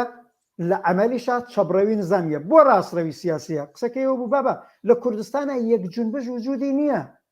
جنبشی جۆرا و جۆر وجودی هەیە جنبشی ملی و ناسیۆنالیستی کەەوە حزبی دموکرات ڕاهبەر یەکێتی و نوێنەریشێتی و ئێمە شەڕشمان لەگەڵی نییە کە ڕاهبەری جنبشەکەی خۆیەتی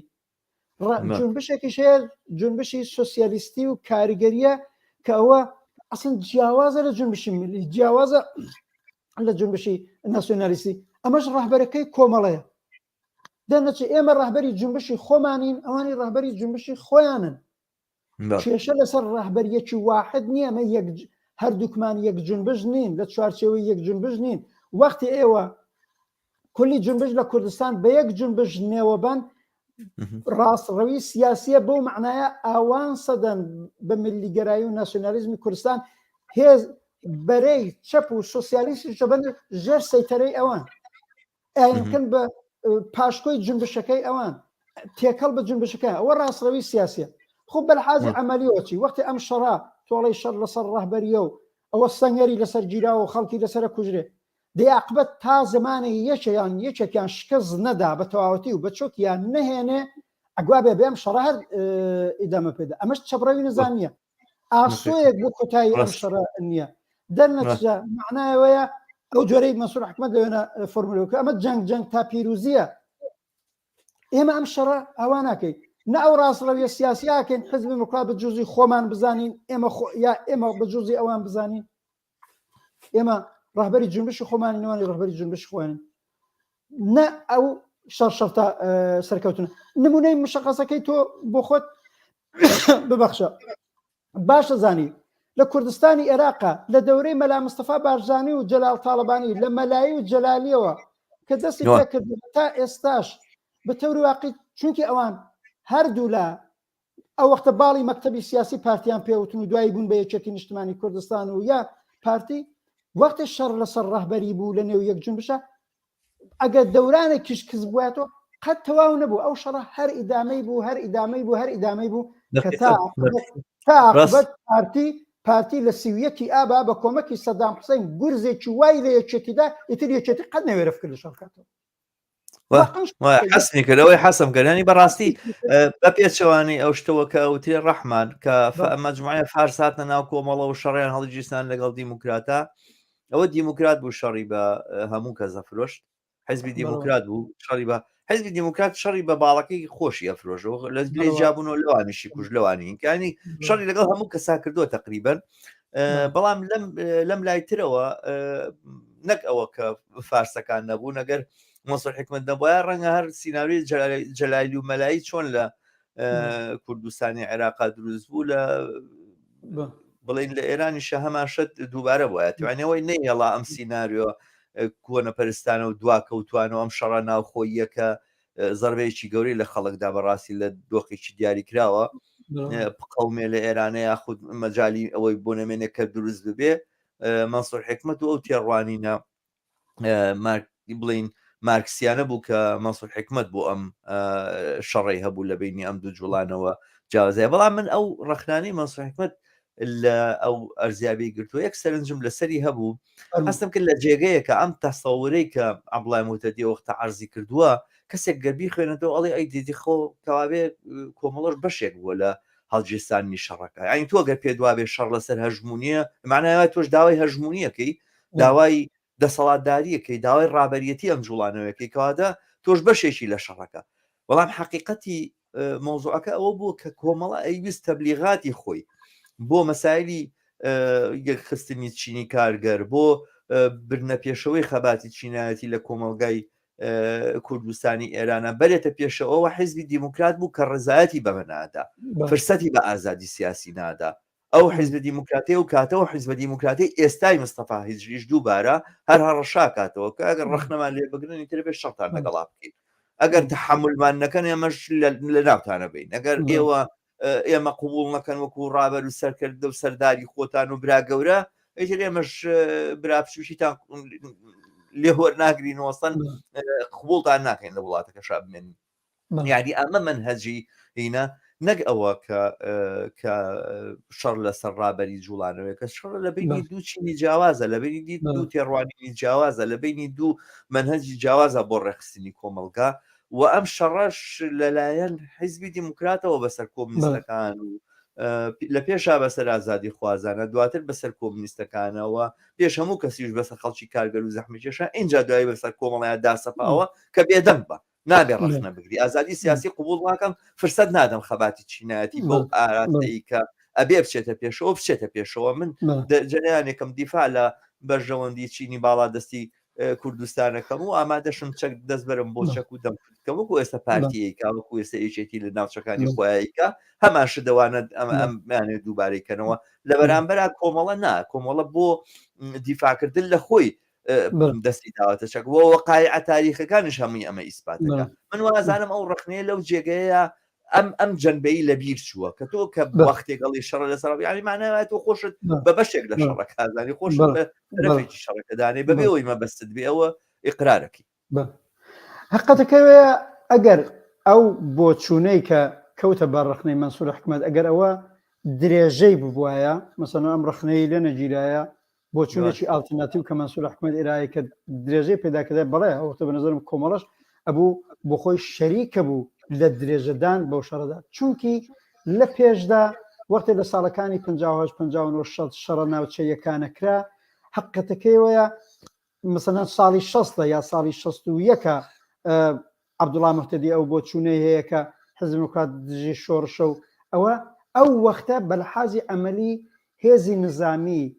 کۆمەڵە ئەوە بەهێز نەبوو بەڵە جابەر ئەساسی تئۆریەکەم فەرموو با من دەست بەکاری شەڕ بووم ئەسن لە فکری ئەوەدا بوو جارێ شەڕی پێنەفرۆشتێ وەعینە حاڵا ئەو بۆ چوونەی کە لەو نامەی عەبدوڵڵا موحتەدا خۆی نیشاندا و لە بازە لە سوخانڕان و قسەکانی کە لە کناری کۆنگرەی دوی کۆمەڵە کردوێتی یا لە سمینارێکە لە شاری بۆکان و شەخصەن حزورم تیا بووە کردوێتی و بازن بڵاو بۆتەوە من پێم وایە بۆ چوونی زاڵی کولی ڕەهبەری کۆمەڵە نەبوو من لە کەسانی تری ڕەهبەری کۆمەڵە کە ئەوەختە قسەیان کردو یادی بەخێر دکتۆر جەعفەر بووە حەمەسوور بووە ئیبراهیم عەلیزادە بووە کەسانی دیکە نەمدیوە بەڕها شاید بۆ چوونی تاکی ئەو بوو بێ بە مسەوەبا بە شتێکی تەسویبکراب تەبدیل نەبوو غیرەزەوە وتم ئەو کاتە حیزب دیموکرات خۆی لە موقعیەتی بەهێزادی بەلحاظی نظامیش بەڕاستی هێزی نظامیەکەی سێ بەرابەری کۆمەڵا بوو حتا لە منتەقەی جنوب بەرابەریانە کرد بەڵام لە منتەقەی بۆ کانوم هابات و لە سەقز بەولاوە سێ بەرابەر و چوار بەرابەریش بوو دەنەچە بۆی ئەڵێم کۆمەڵە هیچ وەخت شەڕی نەفرۆت هیچ وەخت شەڕی دەست پێ نەکرد بەڵام تبلیغاتی کرد ئاگاگەریە کرد ڕۆشنگەریە کرد حیزب دیموکرات ئەوەی تەحمل ناکرد و دواتر شەڕە سەراسەکەریش ئەو شەڕە سەراسەریەکان ئەوان فرۆشتیان ئەوان لە کۆنگرەی شەشی کۆمەڵە بەخشە کۆنگرەی شەشی حیزب دیموکرات لە ساڵی زستانی 62 کردیان بە سیاسەتی ڕسمیان لە پلەنۆمەکەیان و دواتر لە 25 ئابانی 63 حیزب دیموکرات شەڕەکەی دەست پێ کرد کۆمەڵە دوایی دەستی کردەوە و ئەو لەگدانەوەی کە ئاڵێم 5 مانگ لە شەڕەکە گوزەراوە 5 مانگ لە شەڕەکە گوزەراوە حزب دیموکرات شەڕی سەراسەری بە کۆمەڵە داسەپاندووە ڕابەری کۆمەڵە لە ئەوڵین پلەنۆمی دوای ئەو شەڕە دەستی کردووە لەگدانەوە کردو هەر زۆر کەوێتە بەرڕەخنا درێژە پەیدا ناکە ئەو سیاسەتە وەرگیراوە ینی ئەو سیاسەتەی کە کرابوو بە نووسراوەیەکی مسەوەبی کمیتەی مەرکەزی کۆمەڵەکە وەکو پاشکۆ هەر لەگەڵ ئەو ملاحزاتی کە ئێستا هەیە لەسەر سایتی ئازادی بیان لەوێنە چاپکرا دەنووسێ درێژی نێکیشان من جوان لە بیرمە ئەو کات وەختێ ئەم ئاڵوگۆڕە بەسەر ئەو سیاسەتە هات ئەنی ئەو سیاسەتە درایە بەڕەخنەکە شەڕ لەسەر ڕاهبەری نیە و ئێمە لەسەر هێژمەنی و ڕاهبەری لەگەڵ حزب دیموکرات بەشەڕنایە ئەنواعی سمینارات لەگەڵ ئێمەی کادرەکانی سیاسی و نظامی و کمیتە ناوچەکان لە دەی حوتاشی ئەواناڵم بۆ کەسانێک کە لەو تاریخە لە دەی حوتاشی مەرزی کوردستانی ئێران و عێراق لە منتەقەی سەقز بەرپا کرا کە تا ئەم سیاسەتە تازە کە لە نەتیجەی بۆچوونی منسوور حکمت بوو جێبخەن منسوور حکمەتە بەرابەرات چێودەی بابە شەڕی ئێمە سەر و شەڕ تا پیرۆزیمان لەگەڵم نییە شەڕی ئێمە لە حزب دیموکرات شەڕ لە دژی زدی ئازادی بوونی ئەوێت شەڕی ئێمە شەڕە بۆ جێخستنی مافەسەرەتایەکانی خەڵکی زەحمەتکێش لە کوردستانە یەکێ لەو مافانە ئازادی ڕادەربڕینە ئازادی عەقیدەیە ئازادی ڕێکخراوبوونە ئازادی ئاعتیسام یا ئاعتیساب ئێمە پێڵێن ئازادی مانگرتنە ئازادی سیاسی ئازادی بێ قەید و شەرتی سیاسیە و یەکێ لە ئێمە بێ بەم شەڕی خۆمان کارێ بکەین حزبی دیموکرات وا لەسەر جێگای خۆی دانیشێنین بەری ئازادە سیاسیەکان و ئەجملە بەری ئازادی هەڵسوڕانی کۆمۆنیستەکان و کۆمەڵە نەتوانێ بگرێت ئێمە دەتوانین ئەو نەزەربەی لێ بدەین و ئەو نە بە پاشەکشەی وادار بکەین قبوڵی کە عاقبەت ئازادی سیاسی زەود ناکرێت لە کوردستانە و هەر ڕێکخرا و سازمان و حزب و تاکێکیش لەو کۆمەلگا بێ ئازاد بێ عاقبەت ئەوەی پێڵین ئازادی سیاسی ئەوکە دەنێت بۆ معنایەوە دەبێت شەڕەکان لەگەڵ لاوەکی بکەینەوە ئێمە کار گەیشتە جێگایەک با من لە ئەوە تەکمیلکەم کار گەیشتە جێگایە حزب دیموکرات نزیک بە 2 ساڵ 3 ساڵ لە شەڕەکە 2 ساڵ لە شەڕەکە گوزەراوە بزانم نەیتوانی سەرکەوتن بەدەست بێنێ ئەو بۆ ئاژوانەکانی لە گیرا لە منتەقەی جنوب لە زۆر جێ شکستی نظامی بەسەراهات طبعاً کۆمەڵەش زەربەی زۆری خوارد نهایەتەن لە کۆنگرەی هەشتی حزب دیموکراتە ئەوەی سیاسەتی قاسملو و ڕاهبەری حزب دیموکرات تووشی نوعێک شکست ببوو لاوازی بوو لەوەدا ڕنگدانەوەی بکرد بەشێک لە ڕابەری حزبی دموکرات لەژێر کاریگەری ناکامبوونیان لەژگەڵ شەڕی کۆمەڵە کەوتنە ناڕەزایەتی بەرامبەر بە سیاستەکانی ڕاهبەری ئەو کاتی حزب دیموکراتی قاسملو بوو وهۆ بوو ئینشعابیان کرد عاقبەت واقعاً حزب دیموکرات لە کۆنگرەی هەشتەکەیە بوو بە 2 بەشەوە شەڕی کۆمەڵە و ڕاوەستانی قارەمانانەی کۆمەڵە و پێشمەرگەکان و هەموو لایەنگران و عزیزانی کە بەشێک گیانان کرد حزب دیموکراتی بەو جێگایە گەیان کە لێک ترازە بە 2 بەشەوە ئەو قودرەتی درێژەی شەڕەی نەما و دوای ئەوە بوو بە دوای ئەوە بدا بوو کۆنگرەی شەشی کۆمەڵە کە گیرا کۆمەڵە کەوتە موقعیەتێکی بەهێزترەوە منسوور حکمت پێشنهادی کردی ئەڵان ئێمە گەیشتوونەتێ جێگایەک حزب دیموکرات ئیتر مزاحمی فعالیەتە کۆمۆنیستی و ئازادی خوازەکانمان نەبێ زۆریش بە خەڵک نەڵێ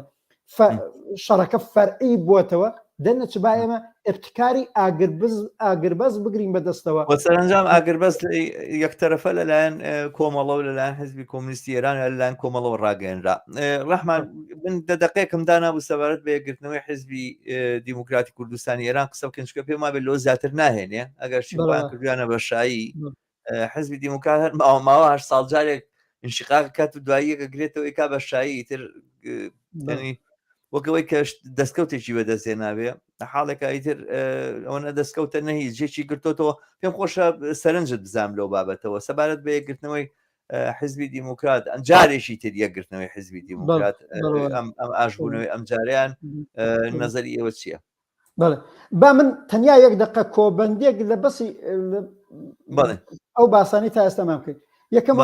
لە ئاخرێمە بڵم ئەو شەڕە کە بەنظرم شەڕێکی زۆر خراپ بوو حیزب دموکرات دای سەپان بە کۆمەڵە نەهایەتەن بە نظرم دوای تەلەفات درا عەزیزانێکی زۆر لە دەست چوون سەختی زۆرماندی بەڵام عاقبەت بە ڕاوەستانێکی قارەمانانە کۆمەڵە سەربەرز کۆمۆنیستەکان سەربەرز لێی هاتنە دەر و بۆیەکانە کەوتینە مەوقعەتێک ئەو ئاگربەسە ئەلام کرێ و ئینسافەن مەسئول حکومەت پێشنهادی کرد و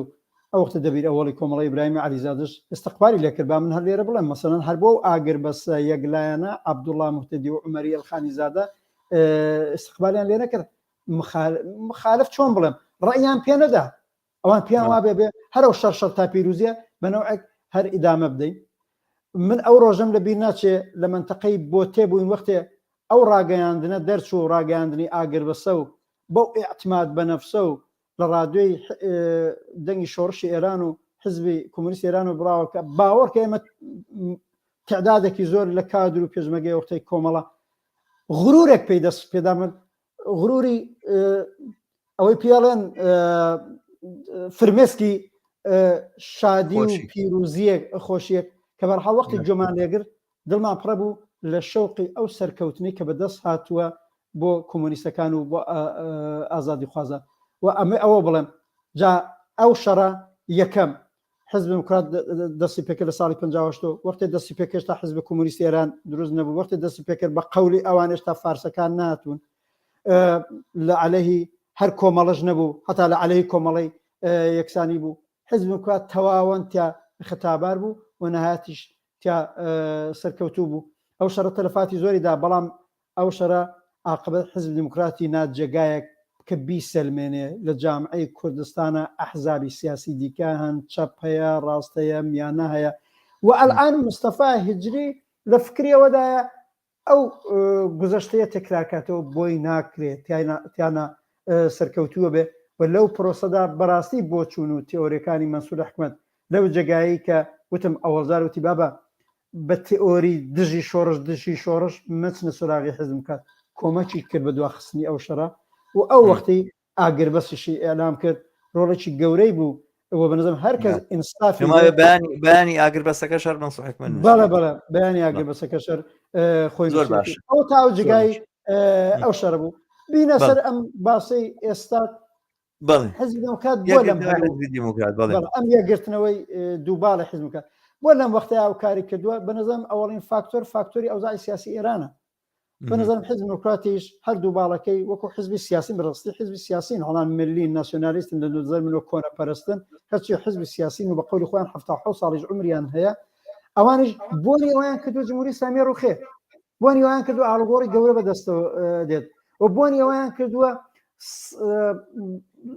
هەر لەو کۆمەلگای کوردستانە بزوتنەوەی جۆراوجۆر هەیە سەفبەندی سیاسی و تەبەقاتی جۆراوجۆر هەیە بەڕاستی ئەلا ڕەغمیەوەی بەڕووی خۆیانی نهێنن ئەزانن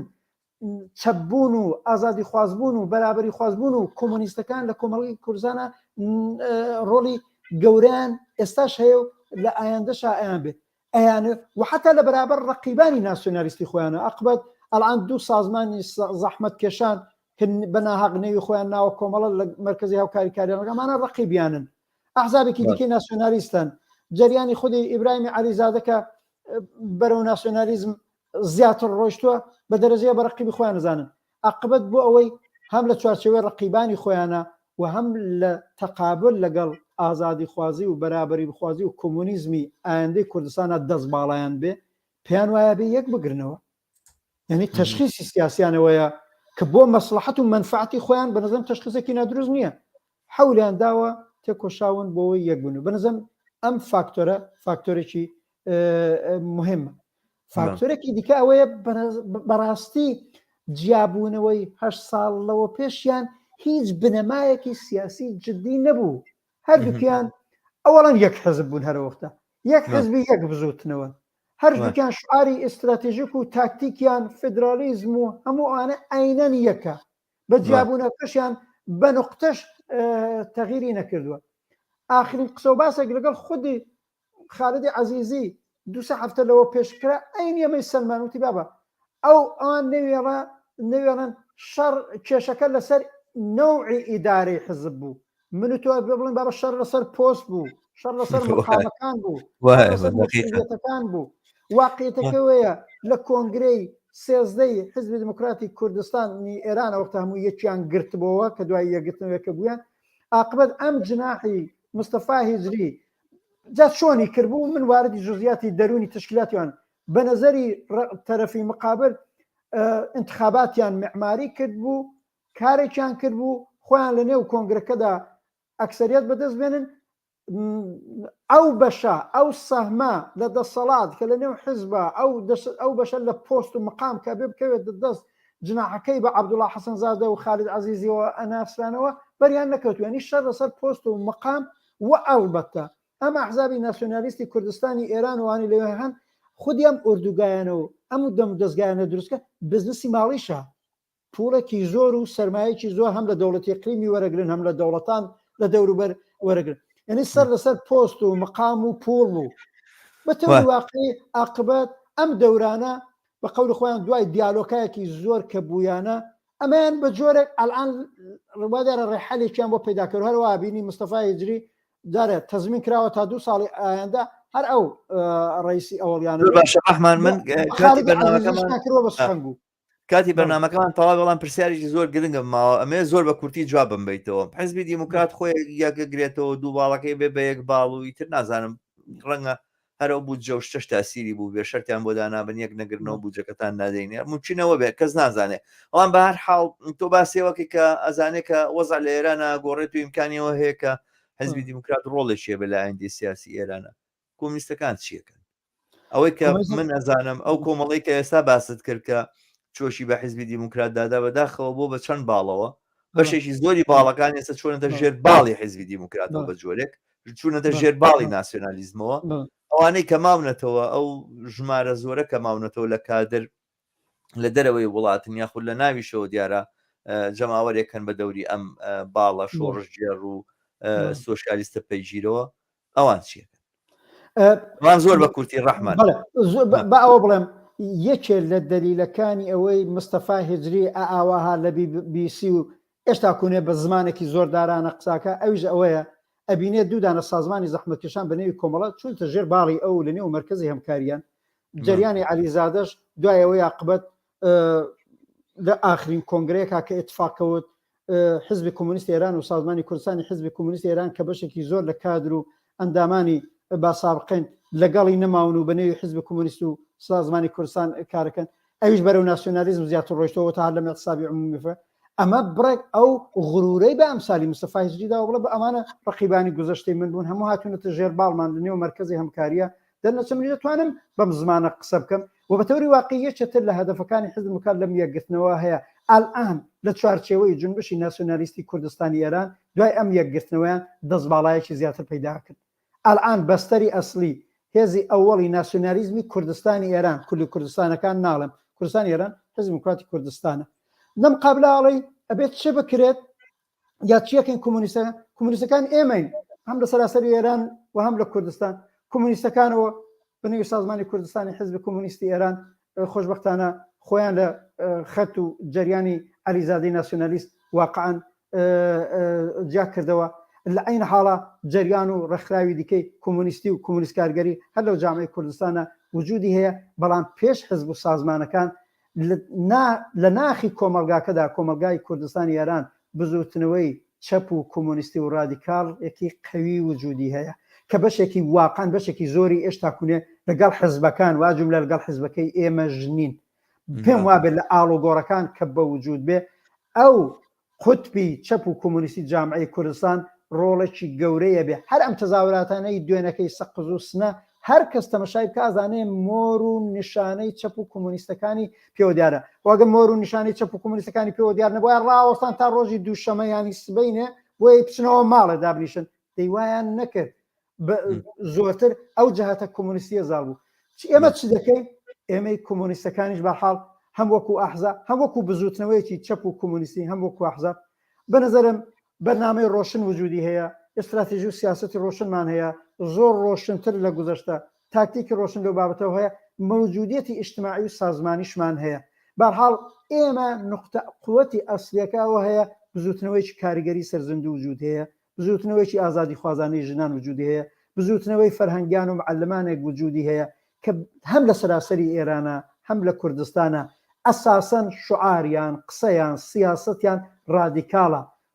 لە چوارچێوەی ئەهداف و سیاسەتی ئەحزابی ملی و ناسیۆنالیستانین لەگەڵ ئێمەی چەپ و کۆمونیستەکان نزیکن ئێمە بێ لەنێو ئەو بزوتنەوە کۆمەڵایەتی کرێکاری و چەپ و سوسیالیستیدا خۆمان بەهێزترکەین بۆ ئەوە شتێک کۆشین هەم بەلحازی سیاسی هەم بەلحازی جنبشی جنبشەکەمان بەهێزتر بێ هەم بەلحازی ڕێکخراوەی و سازمانی یعنی بەرابەر بە سیاست و تاکتیک و ئستراتێژی هەم لە بەرابەر جمهوری اسلامیدا و هەم بەرابەر بە ناسیۆنالیستەکان ڕێگایەکمان نییە غەیرەزەوەی خۆمان بەهێزترکەین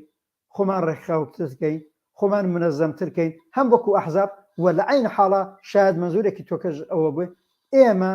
وەکو حزب کۆمونیست کارگەری حکمەتیست لە جامعەی کوردستانە هەر لەم 3-4 ساڵەیە زۆر تێکۆشاوین لە عین حاڵە هەمکاریەکی جددی